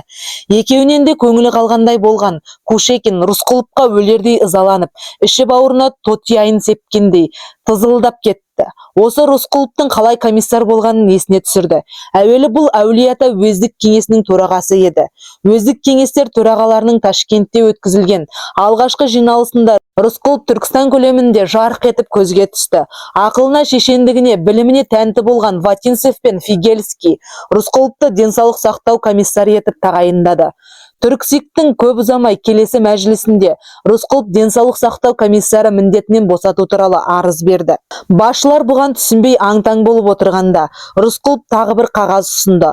Онда Түркістанда аштық індеті алып барады. Ол жаудан да жаман. Сондықтан аштықпен күрес комиссаратын құрып, өзін аштықпен күрестің төтенше комиссары етіп тағайындауды өтінді. Вотинцев пен Фигельский бұл ұсынысты ешқандай қарсылықсыз қабылдады. Рысқұловқа сәлден кейін екінші қызмет жүктелді. РККП Б мұсылман бюросы президиумдерінің құрамына ендірілді. Бұл солай лезде алаулап ала жөнелген. Бәрімізді жалынымен күйдіріп жібермесе жарар еді, деп Кушекин опық жеп отыр. Енді Вотинцев те, Фигельский де жоқ. Рысқұловтың арынын басар кезең дәл осы шығар. Қазіргі аса қиын жағдайда революциялық жұдырық керек, деді Кушекин, ақ кірпіктің ар жағынан кішкене көзін бір жылт еткізіп, қайта жұмып алып. Түрксик пен Түрксовнарком ондай шымыр болмай шықты. Рысқұлов орталық дейді. Орталық қайда, біз қайда? Арамызда дутып жатыр. Ар жағында Колчак тұр. Жағдай әрқалай. Сондықтан қазір Түркістанды жаудан сақтап қаларға тек Реввоенсовет қана дәрменді. Қазіргі таңда армияны сақтау бірінші міндет. Армияны ұстап тұруға, оны асырауға тек Реввоенсовет керек. Реввоенсовет Түркістанды билейтін бірден бір күш, және ол қолына барлық билік тиген соң армияны нығайта алады. Реввоенсовет қаржы табады. Біз қаржыны бір тиынын қалдырмай армияға жұмсауымыз керек. Кушекин бірте-бірте қызына сөйлеп, тіріліп тізгінді қолға ала бастады. Реввоенсовет туралы өз пікірін тас түйін етіп тастайын деп сөзін әрі қалай сабақтай бергенде, ауыз үйден көмекші кіріп, Кушекин жақтырмай тыжырына қараса да, қасына таяп құлағына сыбырлады. Бізде мәжіліс жүріп жатыр ғой, деп бұрқ етті Кушекин. Мәжіліске қатысуым керек дейді, деп сыбырлады көмекші. Онда мәжіліс өзі шешсін, деп Кушекин қауымға қарады. Жолдастар, Мәскеуден төтенше комиссар Кобозев келіпті. Біздің мәжіліске қатысуды өтінеді. Қалай қарайсыздар? Мынадай айтыс кезінде оны дауысқа салып жатудың өзі ұят. Әрине қатысады. Бізге дәл қазір керегінің өзі сол. Мәскеу көмек емес пе? Деп Рысқұлов арқалана түскендей болды. Басқалар жамырай қостап кеткен соң, Кушекин орнынан тұрып, есікке қарай өзі жүрді де, Кобозевті босағадан күтіп алды. Жылтың көзін көрсетпей тұрған ақ қас қабақ лезде ашылып, езуі күлімсіреуден қатпар-қатпар жиырылып шыға келді. Кобозев гимнаст жөркелі, хром етікті, жартылай әскери формада екен. Жүріс-тұрысы да әскери адамның нобайын танытқандай. Өңі жас болса да сақал мұртына, шалқайта қайырған күрең қошқыл шашына ақ кіре бастаған. Көзі мейірлі, жанары жылы екен. Комиссарлардың бәрі тік көтеріліп, шетінен Кобозевпен сәлемдесе бастады. Неге телеграмма бермедіңіз? Күтіп алатын едік қой, деді Кушекин қынжылған кейіппен. Оқасы жоқ, деп күлді Кобозев. Сіздерде бос уақыт мол деп ойламаймын. Жұмыстарыңыздан бөлгім келмеді. Күтіп алу, шығарып салу салтанатына жоқпын. Ал рұқсат етсеңіздер қатысып отырайын. Оу, әуелі мейманханаға орналасып, демалып алмайсыз ба? Рахмет, жолдас Кушекин. Пойызда жарты айдан аса демалғанымда жетеді. Онда өзіңіз біліңіз, біздің жағдайдан хабардар шығарсыз. Ағылшын агенттерінің арандатуымен Осипов опасыздық жасап, 14 комиссарымызды өлтірді. Сол сойқаннан кейін бірінші жиналып отырғанымыз. Мәжілісті жүргізе беріңіз, жолдас Кушекин. Мен тыңдаушы, деп Кобозев Кушекиннің оң жағына ала үстелдің шетіне ғана шынтағын таяп орындыққа жайғасты. Төтенше комиссардың төтеннен келгені әркімге әртүрлі ой салды. Шынтуайтқа жүгінгенде бұл орталықтан келген тұңғыш өкіл. Түркістанда кеңес өкіметі орнағалы бері орталықпен оңды қатынас болғаны жоқ.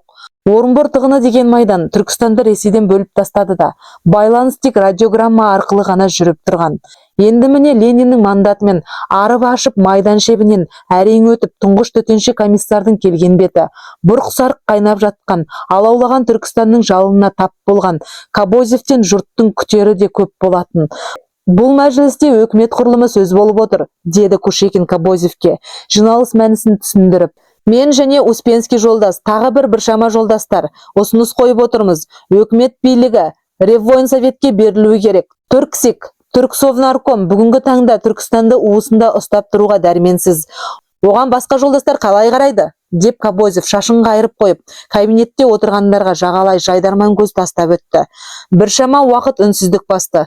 Кобозев келмегенде Кушекинмен пікір таластыруға әзір отырған комиссарлар қазір тосылып қалған сияқты. Бұл сыпайылыққа таң қалған Кушекин кеңшілік танытып, «Ау, айтсаңыздаршы!» деп мыртық саусақты дөңбек алақандарын жайып, езулері қатпар-қатпар жиырыла қалып, ыржия түсті. Рысқұловтың орнынан тұрған көріп, әлгі езу бірте-бірте қатпарлары жазылып, енді салбырап бара жатты. Кобозев Рысқұловқа сақтана қарап, алға ұмсына түсіп, сөзін тосты. Түркістанның жергілікті халықтарынан шыққан тірі коммунисті тұңғыш рет тыңдайын деп отырғаны осы. Тілмәш арқылы сөйлесер мекен, деп қойды ішінен. Мәскеуден аттанарда Түркістан жайлы біраз деректер алған. Оның тарихы, халқы, халқының мінез-құлқы, әдет-ғұрпы, бірақ коммунистер жергілікті халықтан әлі жөнді шыға қоймаған деген мәлімет бар. Өкімет басында да олар аз, тіпті саусақпен санарлық деп естіген. Түркістанда ең алдымен шешілетін бір мәселе болса, ол осы кадр мәселесі, ұлт мәселесі. Осы жағына баса назар аударыңыз деген Ленин. Ал Түркістанда түркістандықтар басқаратын күш жоқ, жуық арада болмайды да деген Бухарин. Олар марксизмнен жырақ деген. Ал алыстан томпы ішкен бір басқа да көзбен көріп, құлақпен естіген бір басқа. Рысқұловтың аузынан шыққан әр сөзге, әр қимылына бар ықыласымен зейін қоюы осы себепті еді Кобозевтің. Әуелгі әсері таңдану, сүйсінуге айнала берді. Рысқұлов орысша мүдіріссіз ғана емес, аса мәдениетті шешен сөйлейді екен. Орысша тіл байлығы Кушекиннен әлдеқайда асып түсіп жатты. Кушекиннің тілі даңғалақтау, дөрекілеу шыққан. Рысқұлов қысылмай, қымтырылмай, деп ыңқылдап тұрып алмай, еркін көсіледі екен. Түркістанда кеңес өкіметі құлап, билік әскери адамдардың қолына көшті деген дақпырттың өзі зиян, деді Рысқұлов. Халыққа бұл кері әсер етеді. Жаудың аруағы көтеріледі. Жауға желікпе пайда болады. Қайталап айтам, өлсе Түрксиктің төрағасы Ватинцев өлді. Түрксик өлген жоқ. Өлсе Түрксовнаркомның төрағасы Фигельский өлді. Түрксовнарком өлген жоқ. Ендеше Түрксик пен Түрксовнаркомды жойып жіберіп, Реввоин советті туғылып көтерудің не жөні бар? Түркістанда кеңес өкіметі өмір сүріп тұрғанын танысын бүкіл әлем. Кушекин бір мезгіл сабаудай ақ кірпігін жалп еткізіп, жылтың көздерімен қасындағы Кобозевке тесіле қарады. Өйткені Кобозев Рысқұловқа ден қойғаны сонша, басқа дүниені ұмытып кеткендей көрінді. Кушекиннің реңі қызғылтым тартты. Іші қалтырай бастады. Кобозев революционер, ол Дутовпен шайқасып келді, деді ол қалтырай отырып. Бірақ біз шошқа тағалап жүріппіз бе? Ташкентте генерал Коровиченкомен соғысқан кім екен? Түркістанда кеңес өкіметін орнатқан кім екен? Кушекин кірпігін ақ көбелектің қанатындай лып еткізіп, Кобозевке тағы қарады. Төтенші комиссардың тозаң тұтқан, сақал шашы өсіп кеткен екен. Қалың қастары ғана түрпі емес, сыпайы. Оның астындағы қоңыр көздері қылаусыз, ызғар ізі жоқ. Кушекиннің өзіне екі рет тесіле қарағанын Кобозев сезбей қалған жоқ, сыр бермеді. Сөйлеп тұрған жігіттің сөзін бөлмеуге тырысып, ішінен тынды. Жасы нешеде деп ойлады Кобозев. Сірә 25-те шығар, менен 15 жас кіші. Шырайы жеңілтек, яки қатал адамның түрі сияқты емес. Кеңдік, тереңдік, биіктік бар. Үш қасиет қабаттарыған бақытты шығар. Әлде алғашқы әсер солай ма? Мұнымен жақынырақ жуысқан жөн болар. Мұншама еркіндік қайдан пайда болған қасиет? Әлде кең далада өскендердің бәрі өзін осылай еркін сезінемекен. Ал қасындағы Кушекин тырсылдап, қыпылдап сыр алдырып отыр. Жігіттің жігерлі екені көрініп тұр. Тым тіктігі жауы болмағай. Ал осындай азаматы бар ел кадрға басшы қайраткерлерге жұтаң дейтіндері не? Марксизмнен алшақ дейді ау Бухарин. Мына Рысқұлов сонда қайдан соғатты? Ой жүйесі қазіргі жағдаятты біліп пайымдауы, елдің көңіл күйін тануы, бәрі көкейге қонымды ғой. Бұларды біз неге менсінбеуге, шет қақпайлатуға тиіспіз. Жергілікті халыққа сеніңіз, сеніміне ие болыңыз, деді ғой Ленин. Ал мұнда мысалы Кушекинде бұларға сенбеушілік бар. Неге? Осылай болып келді ғой. Ғажап. 90 ауыз сөздің тобықтай түйіні бар. Көп сөйлеп уақыт оздырудың реті жоқ. Әрбір минут қымбат. Әрбір минут мыңдаған адамның тағдырын шешеді, деп Рысқұлов.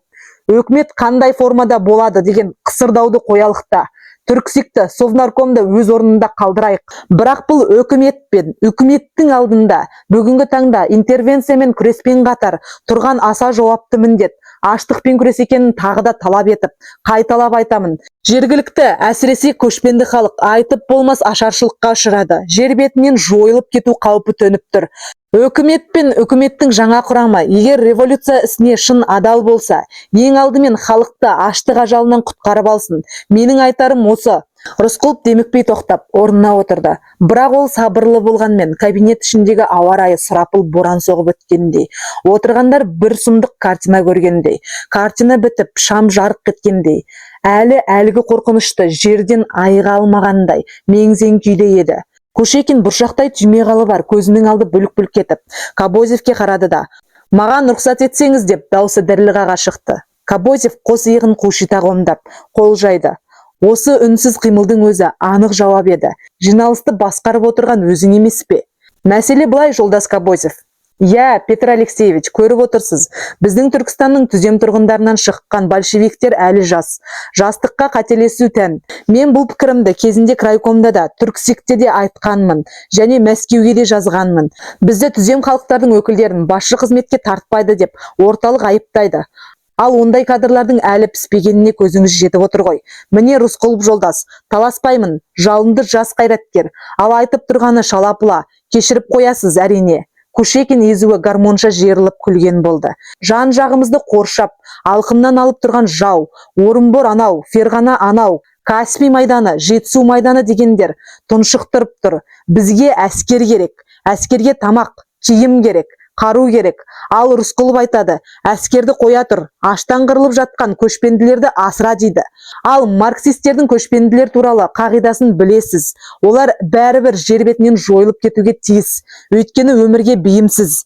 Ендеше кеңес үкіметінің мүддесі үшін, революцияны сақтап қалу үшін әскерді нығайтып, жауды жеңейік.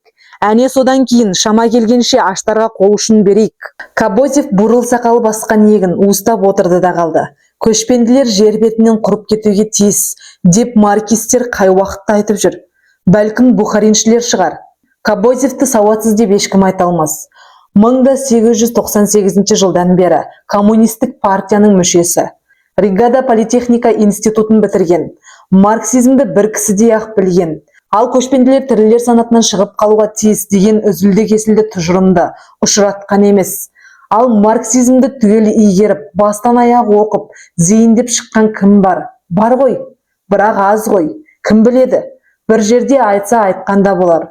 Кобозев осылай марксизмнің ұшан теңіз қиырына көз жеткізе алмай, Кушекинге қарсы қалай дау айтарын білмей отырғанда, Рысқұлов орнынан тағы да тұрды. Байқады, бұл жолы Рысқұловтың өңі өртеніп бара жатқанда екен. Өзін-өзі тек орасан жігермен жүгендеп тұрғаны сезіледі. Әйтпесе тарс етпекші. Құрметті Кушекин деп бастады ол, әр сөзін салмақтап. Бірақ нағыз дауыс бас білмеген асаудай, бұлқынып, ықтиярдан ырықсыз айқайлап кете жаздап тұр. Сіз күні кеше Түркістанды билеп төстеген колонизатор, генерал-губернатор фон Кауфманнан да асып түстіңіз. Генерал-губернатор Кауфман отаршылдық саясаттың адал құлы болатын. Оның қасында генерал Черняев өзін Наполеон санаушы еді.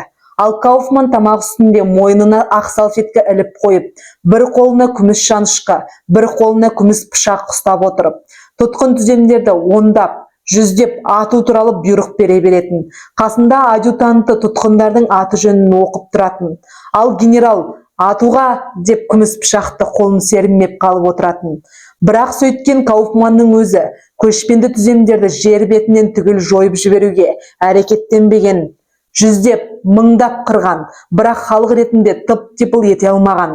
Ал сіз Кушекин, РСДРП-ның солшыл эсер тармағынан күні кеше большевиктер қатарына өтіп алып, бүгін күллі марксистер атынан тұтас бір халыққа өлім үкімін шығарғыңыз келеді. Егер сіз айтқандай көшпенді халық бәрібір жойылар болса, егер олар бақытты күнге жете алмай, бәрібір сүйегі қурар болса, онда сол қиырдан қиырға дейін шашылған, сүйектің орнына орнаған өкімет кімге керек? Соңғы сөздерді айтқанда Рысқұлов ақыры тарс етіп тынды. Ышқына айқайлап жіберді. Кейбіреулер шошып кетіп, орындарынан түрегелді. Әлдекім Кушекиннің алдындағы графиннен су құйып алып, Рысқұловқа ұсына берді. Ол «рахмет» деп жымиды да қойды. Сонда барып жұрт тынышталды. Бірақ Низамеддиннің шықшыты аунақшып бұлтылдай жөнелді. Тұрсынходжаев мұртының ұшын саусағына орап-орап жұлып алатындай көрінді.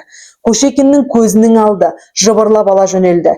Көзін сүрткен болып қолмен бетін көлегейлейді. Бірақ сол қолдың өзі тынымсыз дірілі қақты.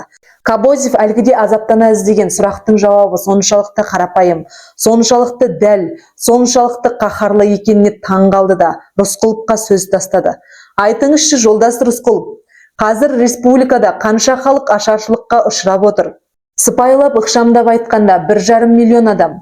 Бұл әбден шыңына жеткендер. Ал бүгін ертең бұл цифр еселей бермек. Не себеп?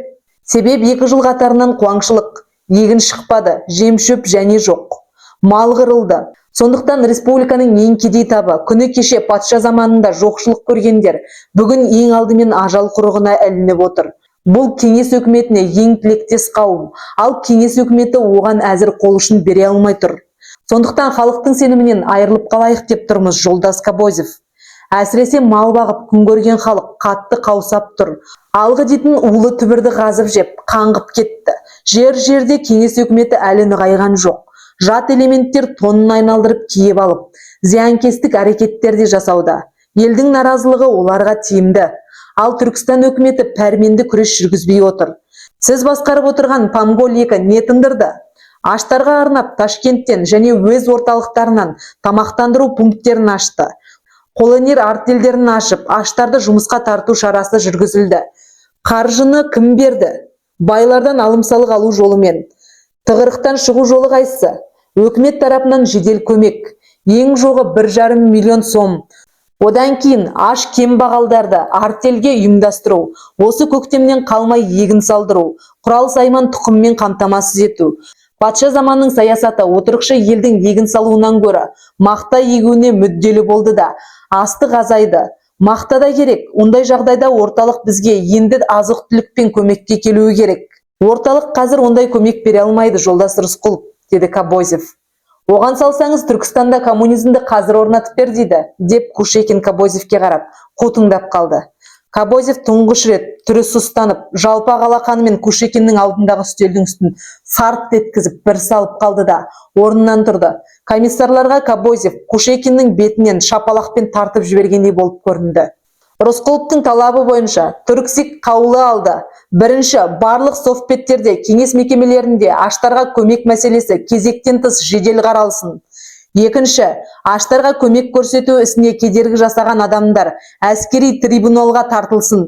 Үшінші, аштарға көмек үшін республика өкімет қазынасынан 1 миллион сом қаржы бөлінсін. Төртінші, осы қаулының мүлтіксіз орындалуына совпет төрағалары тікелей жауап беретін болсын. Наташа қайтып көрінбей кетті. Рысқұлов көмекші Ләзизден күнде сұрайды. Жоқ, ол Бикеш келмеді, дейді Ләзиз. Онда сұрау салғыз. Ташкентте Наталья Приходько қайда тұрады? Приходько дейсіз бе, Тұрар әке? Ол Бикештің фамилиясы басқа сияқты еді ғой. Мен жазып қойып едім ау, деп Ләзиз ауыз үйге шығып, өз үстелінде жатқан журналды ашып қарады да, қайта үйге кірді. Ол Бикештің аты жөні Наталья Колосовская, Тұрар әке. Рысқұловтың қараторы реңі қуқыл тартқандай болды. Ләзиз өзі әзілге жорып жүрген жай әйел емес екенін сонда түсінді. Колосовская? Қалайша? Сен басқа біреумен шатастырып тұрған жоқсың ба, Ләзиз? Колосовская деген қайдан шықты? Жоқ, бетіне шілтері тұтқан қыз. Мен жақсы білемін, деп Ләзиз ресми жөнге көшті. Рысқұлов содан бері дал. Колосовская болғаны қалай? Әлде күйеуге тиіп, соның фамилиясына көшті ме екен? Колосовская деген ызың құлағынан кетпей қойды. Көзін жұмса да естіледі, құлағын басса да естіледі. Сөйтсе, оны естіп тұрған құлақ емес, жүрек екен. Ал жүректі қалай бітеп тастайсың? Тоқтай тұр, деді Рысқұлов өзінен өзі. Колосовский. Ол кешегі Шымкенттің оязы ғой. Уездный начальник. Қазір қарасын батырып, қашып кеткен. Сонда қалай? Әлде басқа Колосовский ме? Фамилиялас бола береді емес пе? Таң сәріден тұра салып, Түрксикке барып, ішкі істер комиссарын шақырып алып, Колосовский фамилиялы адамдар туралы мәлімет алдырмаққа бекініп, төсекке бір аунап түсті. Тар темір төсектің пружинасы шиқылдады. Темір төсек жалғыз кісілік еді. Бөлмеде тарының қауызындай ғана болатын. Наташа менің бұл бөлмемді қомсынып жүрмес пе екен деген күдік келді. Жарайды, әуелі табылсын. Ашыққан қарын тойынар, ашылған етек жабылар дейтін баяғыда әкесі. Әуелі Наташа қолға қонса, үй-жайдың бір мәнісі болар. Тұрған жері жаман демес, жаңа Ташкенттің ортасы, өкімет үйіне де жақын, тыныш қана тұйық көше. Ташкент шілдесінің шырқыраған ыстығында сая болар. Шынар ағаштар, бау-бақшасы және бар. Бұл арадан губернатор бағы да алыс емес. Губернатор енді келмеске кетсе де, бұрынғы әдет бойынша жұрт әлі губернатор бағы деседі. Наташа екеуі жұмыстан соң шай ішіп алып, бір мезгіл қыдырып қайтқанға қандай? Әрине дұрыс. Түркістанда кеңес үкіметі орнағанына 2 жыл толса да, генерал-губернатор ескерткіші ауыздықпен алысқан атқа мініп, күллі Түркістанның үстінен қылыш жүйріп, міз бақпастан тұрып алды. Ескерткішті құлатайық, бұл лағнет атқан отаршылдықтың ескерткіші, көзге шыққан сүйелді етпей, алып тастайық, деп Рысқұлов кезінде ұсыныс айтқанда Кушекин көнбей қойғанды. Рысқұлов жолдас, мәдениет ескерткіштерін қирата беру мәдениеттілікке жатпайды. Петроградта да тұр ғой ана Петрдің, Николайдың ескерткіштері. Олар жөнінде петроградтықтардың мынадай өлеңі де бар. Дурак умного догоняет, да Исаки ему мешает. Яғни мыс салт атты 1 Петр алдында да, Ордажық 1 Николай артында. Араларында Исакиев соборы бөліп тұрады. Көрдіңіз бе? Қатерлі ештеңе де жоқ. Жолдас Кушекин, Петроград бір басқа, Ташкент бір басқа. Ташкент күні кеше отаршылдықты басынан кешкен қала. Бұл генерал Черняевтің шапқыншылығын, генерал фон Кауфманның қаһарын, генерал Куропаткиннің қиямет-қиянатын көрген Ташкент. Бүгін азаттық алған Ташкент. Ескерткіш генерал-губернатор қылышын енді кімге үйіріп тұр? Тағы да Түркістанға ма? Келеңсіз жолдас Кушекин. Кушекин әлі көнбейді. Ал Наташа жарқ етіп бұлттан шығып, жарқ етіп қайтадан бұлтқа кіріп кеткендей жоқ болды. Губернатор бағы таяу, Наташа жоқ. Кушекин генерал-губернатордың ескерткішін құлатқысы келмейді. Қола генерал қылыш үйіреді. Тарпаң атты Түркістанды таптап кеткісі келеді. Рысқұлов ұйықтайын деп көзін жұмады, бірақ Наташаны көреді. Оң жамбасына аунап түседі. Темір төсек баж-баж етеді. Наташа бұған қалай жатады? Көзін жұмады. Генерал-губернатордың зор ескерткішін көреді. Қалай құлату керек? Мойнына шынжыр салып тартса, қанша аттың күші керек екен? Динамит қойып жарса, біреулерді жаралап жүрер. Рысқұловтың кірпіктері айқаса бастайды. Буалдыр ұйқы дүниесін кезіп бара жатып, талғардың күнге шағылысқан шыңын көреді. Енді бірде ол талғар емес, аспара екен дейді. Аспара шыңына генерал-губернатор емес, Кушекин шығып алып, қылышын сермеп тұрады. Рысқұлов төменде тұрып айқайлайды. Қызыл жебе мінген әкесі қылыш сермеген адамды итеріп жіберіп құзға құлатады. «Көке!» деп айқайлап жатып, Рысқұлов оянып кетеді. Кабинет терезесінің кемерінде даусын қыраттап қарлығаш сайрап отыр екен. Қағазға үңіліп қалған Рысқұлов әуелі байқаған жоқ. Тек қым-қуыт қызу істің арасында миының бір қатпарынан жарқ етіп әкең елес беріп қалғанындай, әкесінің қатқыл қоңыр үні естіліп қалғандай сезілгенде де, кенет селк кетіп терезе жаққа қараған. Қараса сыртқа қарай ашылған желдеткіште қарлығаш отыр екен. Жарықтық әулие құс, деді Рысқұлов. Алыстан талып жеткен мейманды үркітіп алмайын деп, ішінен дем алып. Құтты көктем ала келгейсің. Ұя салғың келсе сала ғой. Рас, бұл кабинет келім-кетімі көп. Күні тұрмақ, түні де сабырсыз, мазасыз жер. Ақсаған зияны тимес. Қонысың жайлы болсын, қарлығаш. Рысқұлов жилетінің қалтасынан шынжырлы швейцар сағатын суырып алып, сырт еткізіп күміс қақпағын ашып қарады. Жез қоңырауды сылдырлатты. Қаптаулы қалың қара есік салмақпен ашылды да, жіптіктей болып хром етіктерін сарт еткізіп көмекші жігіт тұра қалды. «Ләббай, Тұрар ака, аттарды әзірле, Ләзиз, құп болады, Тұрар ака». Сол сәттен кейін Ләзиз қайта кіріп, «Көлік дайын, Тұрар ака», деп хабарлады. Жымиып, даусын жылытып, «Қайда барамыз, Тұрар ака?» «Ескі Ташкентке, базарға». «Айтпақшы, Ләзиз, сен қарауылдарға ескертіп қой.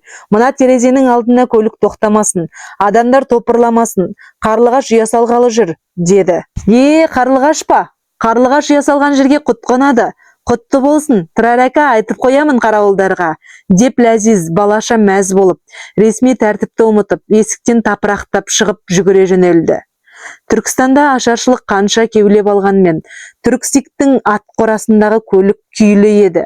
2 кісілік трашпенкеге жегілген қос қарагер атырылып ала жөнелді де, Орда өзенінің ағаш көпірін дүбірлетіп өтті. Ар жақтан Көкілташ мешітінің көгілдір күмбездері тәкаппар тартып, кесірленіп, кек жиынып көрінді. Одан әрі ескі Ташкент базары басталар еді. Қаланың кейпі ала-құла, құрақ көрпеше сияқты.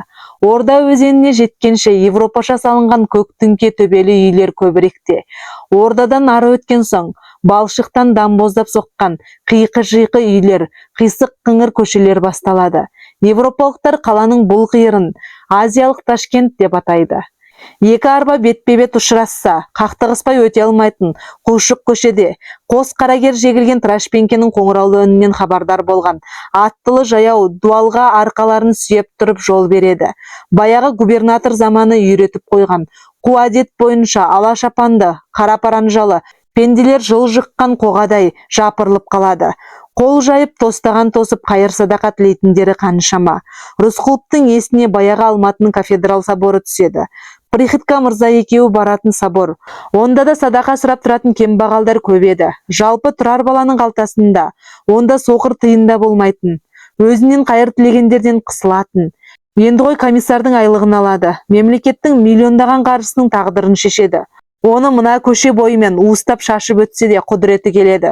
Бірақ қазір соқыр тиын қайыр бере алмайды. Әр тиынның орны бар. Әрбір тиын ашаршылыққа қарсы атылған оқ орнына жұмсалмақ. Ескі Ташкентте кез келген көше базар, арнайы сауда алаңы болса да, сиырдың ішегіндей шұбатылған көшелердің өн бойында алып сатпа тіршілік сапырылысып жатады. Оларға тыйым салып, милиция сарсылып бағады. Бірақ сауда құдіреті бір жерін бітесең, екінші жерден атқылап ағып кете береді. Қоңыраулы қос қарагерді көріп, жасырын нан сатқан, шүберекке орап ет сатқан, самогон сатқан жалдаптар, жарықтан қашқан тарақандай жан-жаққа зытып жөнеледі. Соқыр дуалдағы ін-ініне кіріп, зым-зия болады. Қоңыраулы қос қарагер алаң басына да жеткен. Мұнда аштарды тамақтандыратын пункттер бар. Рысқұлов соларды аралап көрмек. Біреудің үйі өртеніп жатса, біреу барып сол өрттің жалынына қойдың басын үйткен көрінеді. Дүние ала-құла, біреулер бір шайнамынан таба алмай теңселіп жүрсе, біреулер солардың аштығын пайдаланып, түйенің көзіндей күлшеге әкесінің құнын сұрайды. Республиканың тамағынан жырып алып, аштарға арнап бөлген азық-түліктің өзі кейде қазанға түгел түспей, қайсыбір жырындардың жұтқыншағына жүгіріп кетеді. Рысқұлов осы жағында бір шолып шықпақ. Ат айдаушымен қос қарагерді базардың шетінде қалдырып, Рысқұлов Ләзиз екеуі жаяу түсіп, қалың нөпірдің ішін аралап келе жатқан. Базардың заңына дауа жоқ. Әне бір биік өкше етік киген әйел қара түлкі сатып тұр. Сірә қабының түбі қағылған болар. Еңгезердей алатақиялы күннің қытымырлығына қарамай, түкті көкірегін ашып тастап, шапа шот сатқалы жүр. Рысқұлов пен Ләзиздің алдын кес-кестеп, алыңдар мырзалар, шот сатып алыңдар, шуда өткір деп өңешін созып бағады. Көзі сығырайған сықсима шал Рысқұловқа қолын көлегейлеп қарап, «Уа мырза, мынау сізге лайық тон, ала қал» деп қырылдайды. Тоны торғай қамасаң тұрмайтын шұрық тесік. Мырзалар киетін тон, арзан берем, ала қал деп сықсима шал Рысқұловтың соңынан көпке дейін қауымады. Рысқұлов бір сәтке шалды аяп кетіп, айтқанын беріп құтылғысы да келді. «Оны қайтесіз, шыннан киесіз бе?» деп таң қалды Ләзиз. «Құтылайықта мына кісіден». «Тұрар әка, бұларға жанашырлық жарамайды» деп Ләзиз Рысқұловтың жеңінен тартқылады. Сықсима шал Ләзизді қарғап қалды. Паранжа салған сабадай әйел, жігіттер, шүмек алыңдар, жас жігіт екенсіңдер, құда қаласа балаларың көп болады, бала сиесіңдер, шүмек алыңдар, жақсырым болады» деп айқайлады. Жанындағы Ләзизді таң қалдырып, Рысқұлов шүмектің біреуін ұстап көрді. «Оны қайтесіз, Тұрар әка?» деп күлді Ләзиз. «Қайтушы едім, мағанда бала бітетін шығар, өзіңнің ғой балаларың көп, менде әлі жоқ, осы да әділеттік пе?» «Оныңыз рас, Тұрар әка, үйлену тойында сағындық, той бастап, би-билеп, бәйге алдын бермеуші едім, осы кезде той тыйылды, өзіңіз бастамасаңыз, бірақ әлгі орыс қызы, әлгі Колосовская, кім біледі, орыс қызы сіздің балаңызға бұл шүмекті пайдалана қояр мекен? Олар мұндайға дағдыланбаған ғой. Үйретеміз, Ләзиз. Біздің жақта бұл шүмекті қойдың жілігінен жасар еді.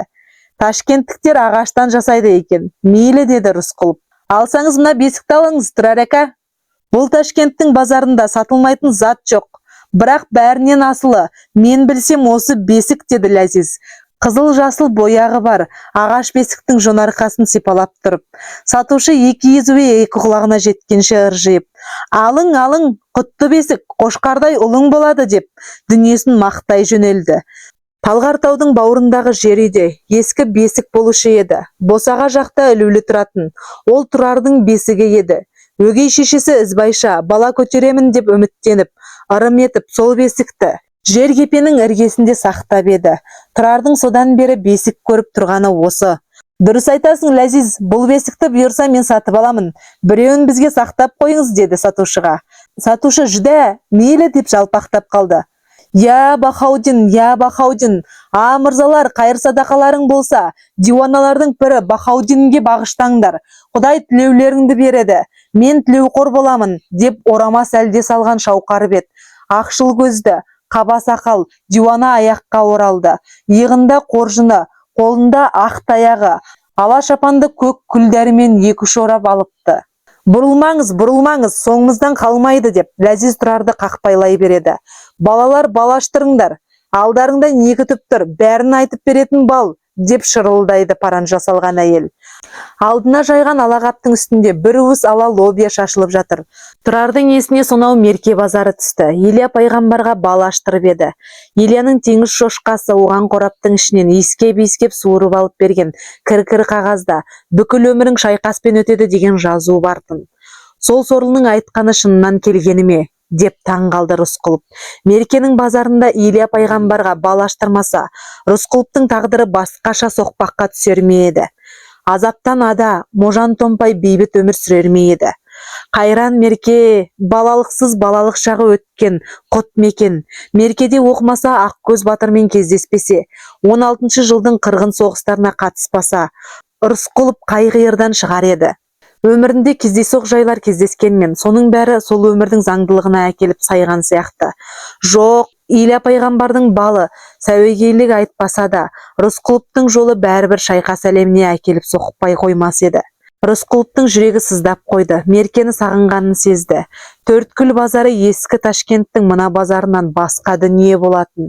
Меркедегі Төрткүл базар Рысқұлов шайқаскерлігінің тұсауын кескен. Екеуі осылай келе жатқанда алдынан келеңсіз жағдай кездесе кетті. 8-9 жастардағы қара баланы шошақ будиновкалы милиционер қолынан сүйреп келе жатыр екен. Ол ма, паранжалы әйел онсыз да жүдеу жүгірмекті оңдырмай осқылап, шапалақпен екі беттен кезек-кезек ұрады. Тоқта, деді Рысқұлов милиционерге. Ұстауын ұстадың, неге ұрғызасың? Милиционер Рысқұловты жыға танымаса да, комиссар екенін түр-тұлғасынан екпінінен байқап, тым жуаси тіл қатты. Бала мына әйелдің нанын ұрлапты, жолдас. Жолдас Рысқұлов, деп Ләзиз түзеп жіберді. Тұтқын бала адамдардың жүзіне қарай алмай, тұқшиып тұр еді. Ләзиздің айтқанын естіп, басын шалт көтеріп алып, жасаураған көздері жалт етіп, Рысқұловқа бір қарады да, қайтадан сынық тартты. Рысқұловтың жүрегі бүлк кетті, еңкейіп тұрып, атың кім? Кімнің баласысың? Деді. Бала міз бақпай, қаратастай қалшиды. Аты кім болушы еді оның? Оның аты Ұры, деп паранжалы әйел бажылдады. Бажылдаған сайын құлағындағы шеңбірек алтын сырға бұлғаң-бұлғаң етеді. О Құдай, ақыр заман осы ма? Ұры көбейді. Кеңірдегіңді суырып жей жаздайды. Қандай күнкөріс болды? Азынаған әйелдің зарына құлақ аспай, Рысқұлов баланы тағы айналып толғанып көріп еді. Ештеңе шықпады. Бала жақ ашпады. Уақыт өтіп барады, деп тықыршыды Ләзиз. Нан ұрлаған құртақандай балаға бола. Рысқұловтың осынша әуреге түскеніне риза емес. Детдомға апарып тапсыр, деді Рысқұлов милиционерге қатқыл қарап. Ұрғызушы болма, өзің де ұрма. Рысқұлов пен Ләзиз бұрылып жүре бергенде, әлгі балаға ғайыптан тіл біткендей, көке, деп шыр ете қалды. Рысқұлов жалт қарады, жақындап жанына келді. Не дедің? Тұрар көке, деді бала, енді сыбырлап. Мені қайдан білесің? Рысқұлов та сыбырлап сұрады. Ана жылы Әулиеатада апам екеумізді сіз құтқарып қалғансыз. Атшабар, Мирзауф. Мен Рысқұлдың баласымын. Атым Арман. Апам солай деп айт деген. Апаңның аты кім? Ізбайша. Ләзиз көмекші Рысқұловтың түрі өзгеріп кеткенін байқап, сескеніп қалды. Ал бұл кезде Рысқұловтың басынан не халдер өтіп жатпады. Қалайша? Ойықтардың айтуынша Рысқұл 16 жылдың күзінде талас бойында дүние салды. Моласын өзі барып көзімен көрді. Аягөз көтерілісіне қатысқан. Соның алдында Шығыс Сібір каторгасынан қашқан. Ізбайшамен сонау 5 жылдан кейін кездескен емес. Сонда бұл бала қайдан Рысқұлдың баласы болады? Ізбайша Рысқұлдың інісі Молдабекке тиіп алған. Сен айналайын Молдабектің баласы шығарсың, деді Рысқұлов баланы басынан сипап тұрып. Жоқ, деп қасарысады бала, басын шалт шайқап. Апам айтқан, әкең Рысқұл деп. Апаң қайда? Білмеймін. Мені Әулиеатада детдомға өткізіп, өзі айтты. Рысқұл әкеңді іздеймін, талас деген жерге барамын деп. Содан кейін келген жоқ. Баланың аузы қисайып, кемсеңдей бастады. Жаңа өзін ұрып соғып жатқанда, безірейіп міз бақпап еді. Енді жылайын деп тұр. Қайран ана, мұнда қалай келдің енді? Әулиеатадағы детдомды Шымкентке көшірді. Шымкентте біреулер айтты. Ташкентте Рысқұлов Тұрар деген өкімет бар деп. Апам айтқан, Тұрар сенің көкең деп. Детдомнан қашып кеттім. Сізді қалай табарымды білмей жүредім. Қарным ашты. Сөйтіп, деп бала паранжалы әйел жаққа көзінің астымен қарап қойды. О тоба, деді әйел, өкіметтің балалары да тентіреп ұрлық істеп жүреді. Неткен заман, ақыр заман, басқаларға не жосық. Детдомнан қашқан баланың қарны ашқан. Аштық оның ілмиген көлеңкесі сияқты. Әулие-атада да, Шымкентте де, Ташкентте де сүмеңдеп соңынан қалмай қойды. Ал Ташкенттің базарында бетіне қалампыр сепкен аппақ тандыр нанның иісінен аш адамның басы айналып, ақылдан айырылар еді. Сатып алар қауқар жоқ. Содан көзі қарайған байғұс бала мына әйелдің себеттегі ақ нанына ілмиген арық қолын созған ғой. Сөйтсе ол Түркістанды сұрап тұрған әйгілі Рысқұловтың туысы екен. Өте ұят болған.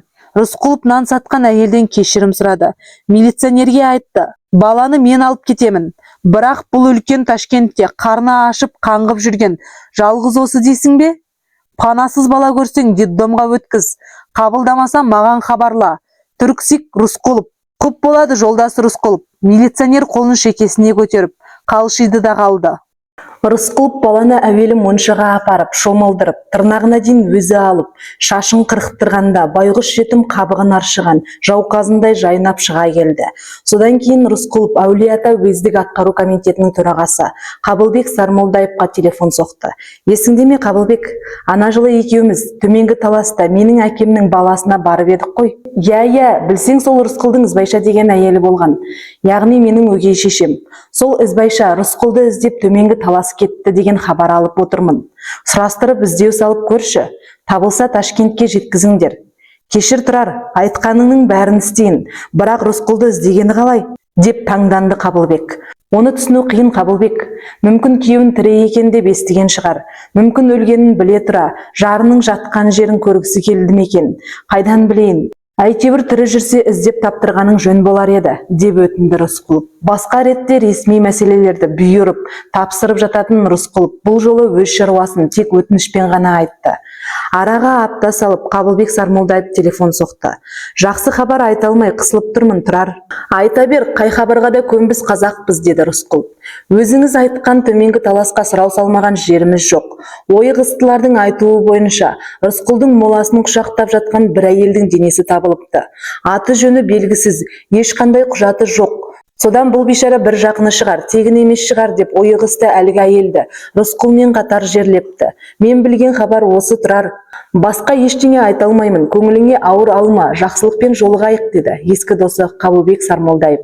Бала күнде кешке Рысқұлов қызметтен қайтқанда ағасының аузын бағып, бір жаңалық күтетін. Соны сезген Рысқұлов шай үстінде былай деді: апаң аман екен, Арман.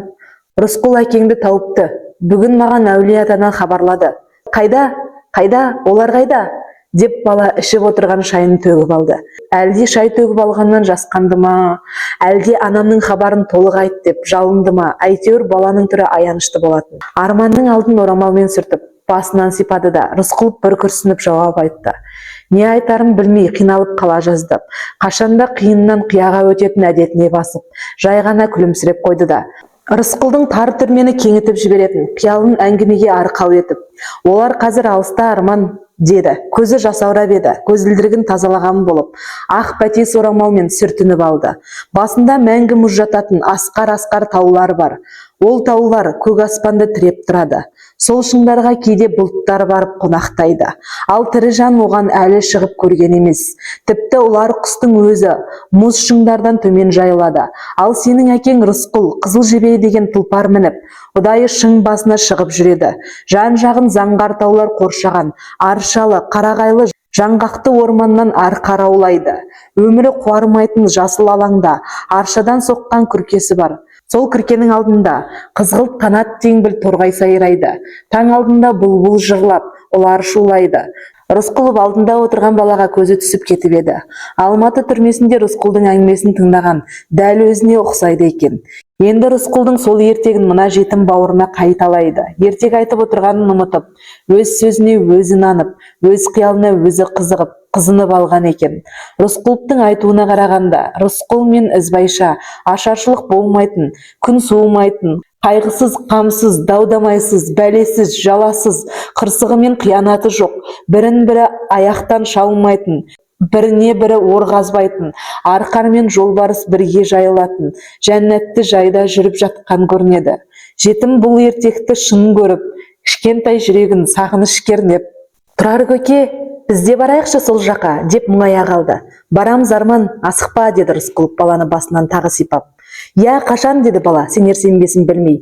Әлі көп жыл өтер, әбден қартаямыз. Әкең мен шешеңді әбден сағынасың. Сонда барамыз, асықпа Арман.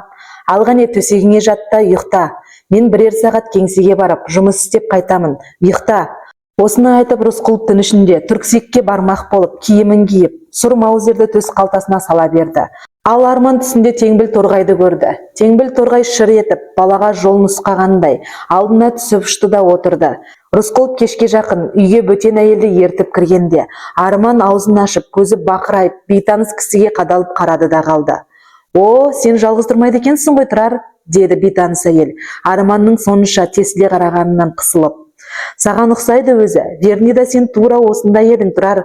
Мұның аты Арман, менің інім, жақсы бала. Рысқұлов Арманның қара қайсар шашын ұйпалақтап қойды. Танысып қой Арман, мынау сенің жеңгең, Наталья Алексеевна. Енді біз үшеу болдық, түсіндің бе? Бала міз баққан жоқ, аузы сәл әнтек ашылған күйі, сол босаға жақта Наташадан көз алмай қатты да қалды. Неге сонша тесіреп қарайды деп Наташа ыңғайсызданды. Мені жатырқап тұр-ау, орысша біле ме өзі?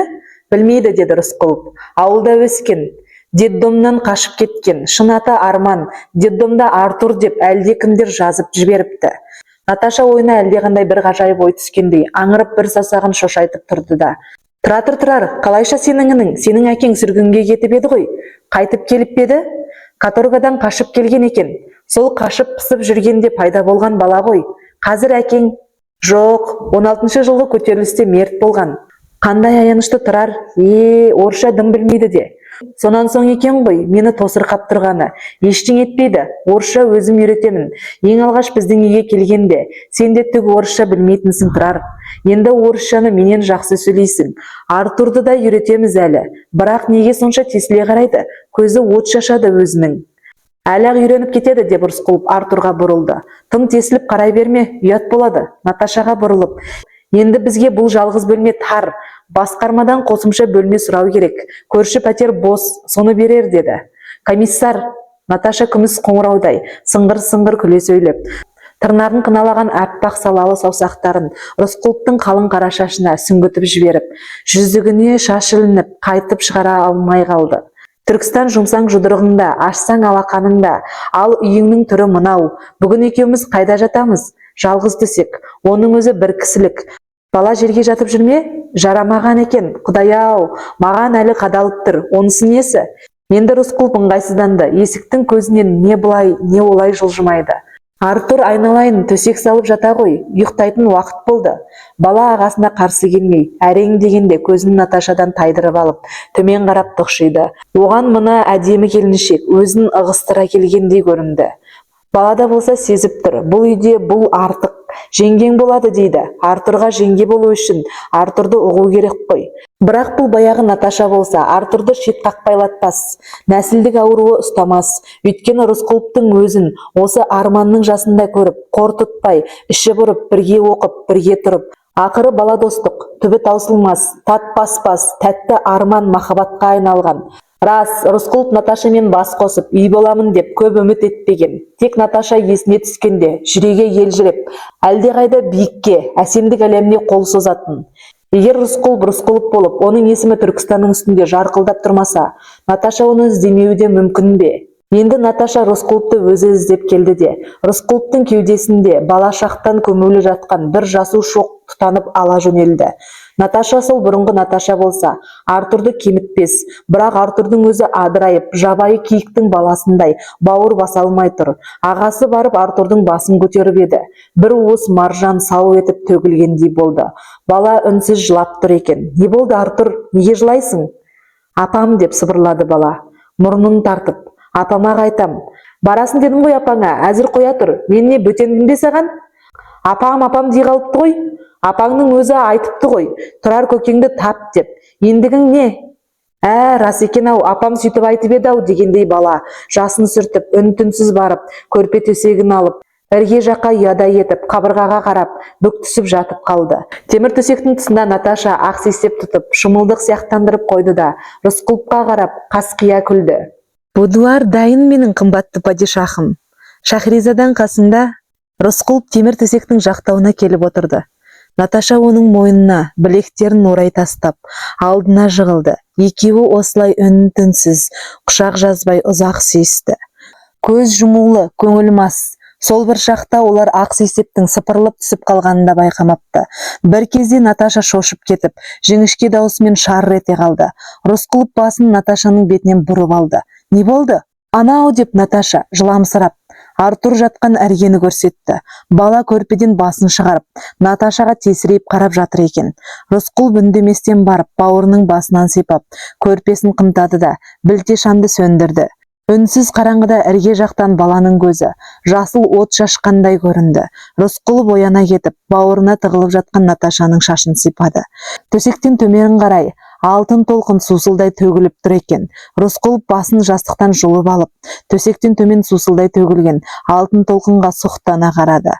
Мұншама баға жетпес қазына, түні бойы құшағында жатқанына, бір реттен пендешілік жүректен мақтанып, масаттанып та қалды. Арты жақсылық болғай, насырға шаппаса екен. Тар төсекке екі адам еркін сыймай, Рысқұловтың оң қолы көрпе сырғып ашық қалған екен. Суық қармап зіл тартып тұр. Оны елексі келмесе де жанға әжептәуір батқанын байқайды. Сол ауырсынған қолымен Наташаның сусыған шашымен ойнап жатып, келіншектің кішкентай сүйкімді құлағының құшағындағы бұршақтай бриллианты бар алтын сырғаға көзі түсті. Құшағында жатқан бай әйел, басқарып отырғаны ашыққан кедей ел, қырылып жатқан қанша. Тағдыр Рысқұловқа дүниенің ой-хой қызығын там-тұм ғана бұйыртқан. Тұңғыш рет көңілі сүйген сұлу әйел құшағында жатқанның өзін көпсінгендей, Рысқұловты ашаршылық айыбына өкшелей іздеп, қызықты түннің іргесін тінтіп ашып, жалаң сайысқа шақырып тұр.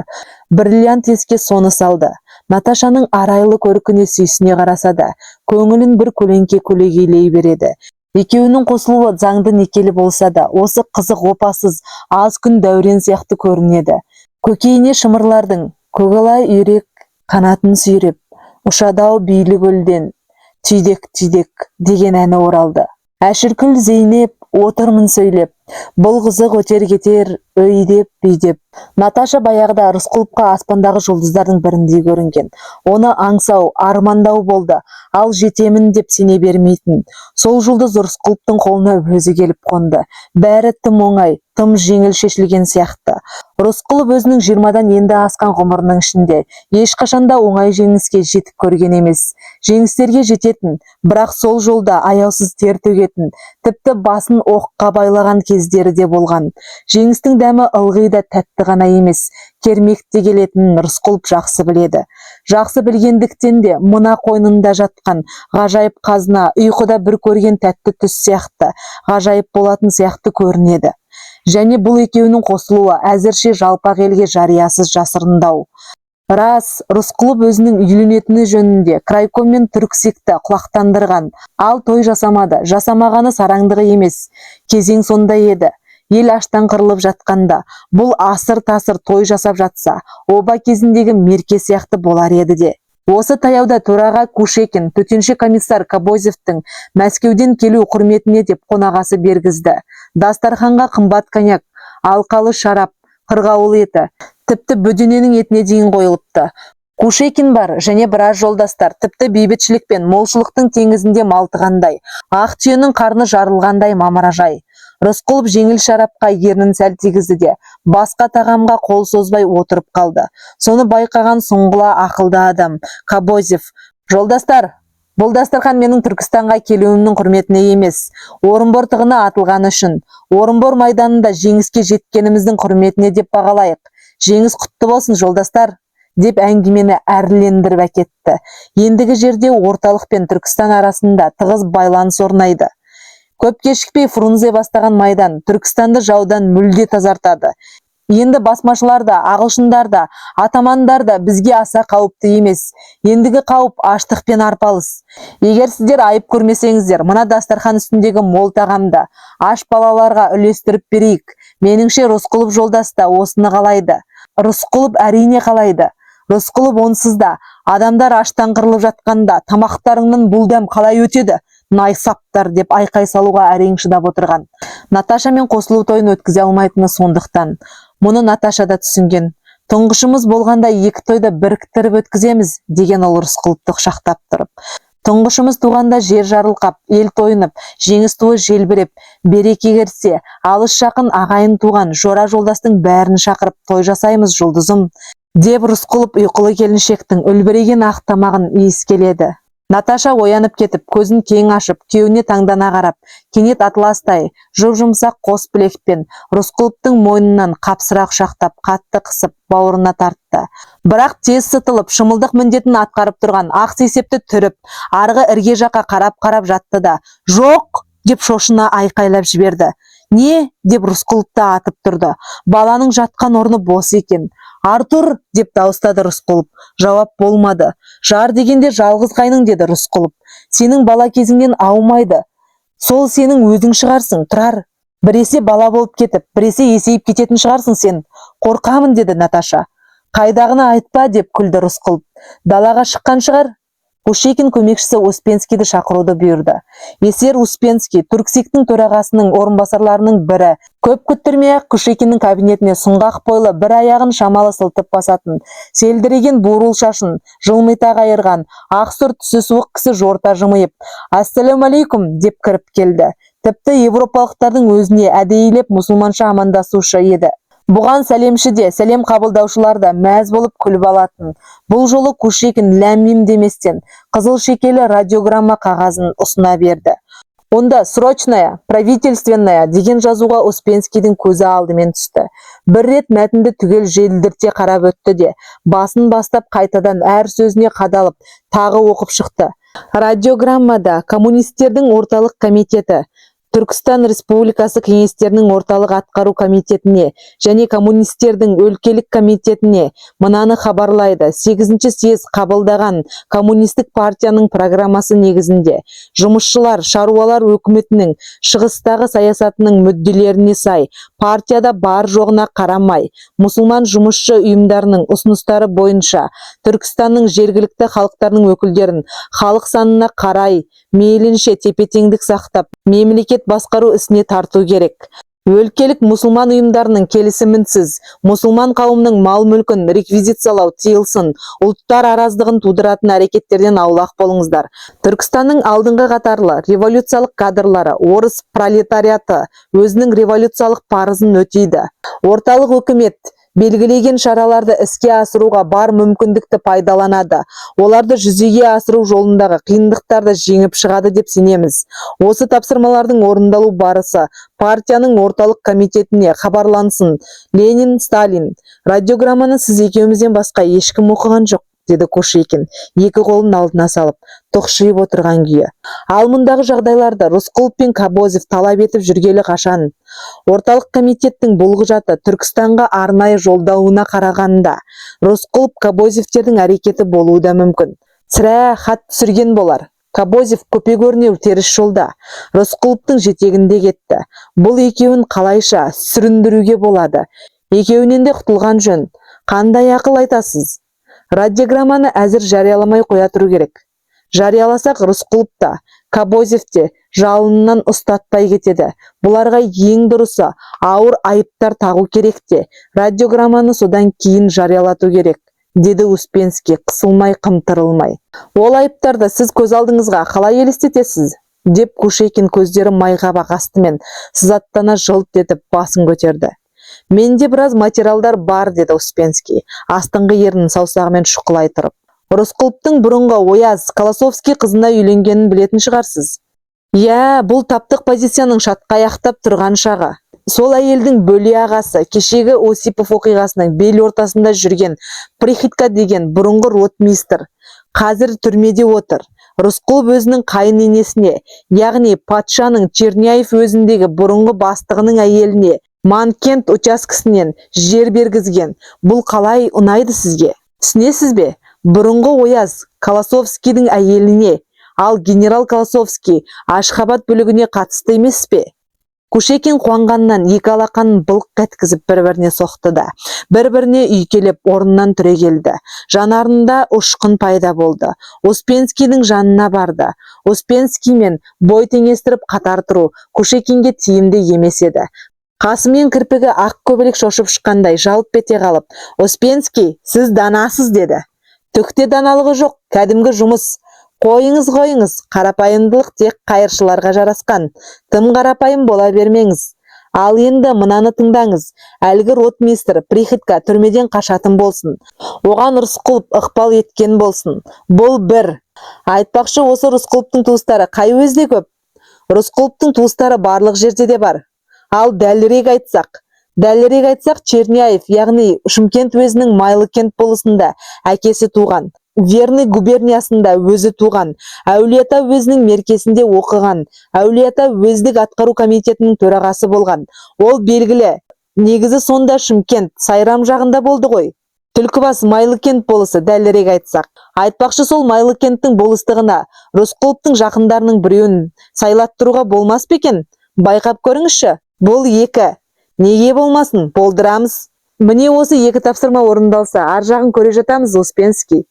Сонымен радиограмма әзірше жарияланбайды. Есіңізде болсын, оқыған екеуміз ғана. Сыбыс шығып кетіп жүрмесін. Мұндағы ұзын құлақтың лезде тарап кететінін білесіз ғой. Сау тұрыңыз, Успенский. Жолыңыз болсын. Кушекиннің топ-толық тырбық саусақтары Успенскийдің салалы қолына көміліп көрінбей кетті. Успенский оның былқылдақ қолын қаттырақ қысты.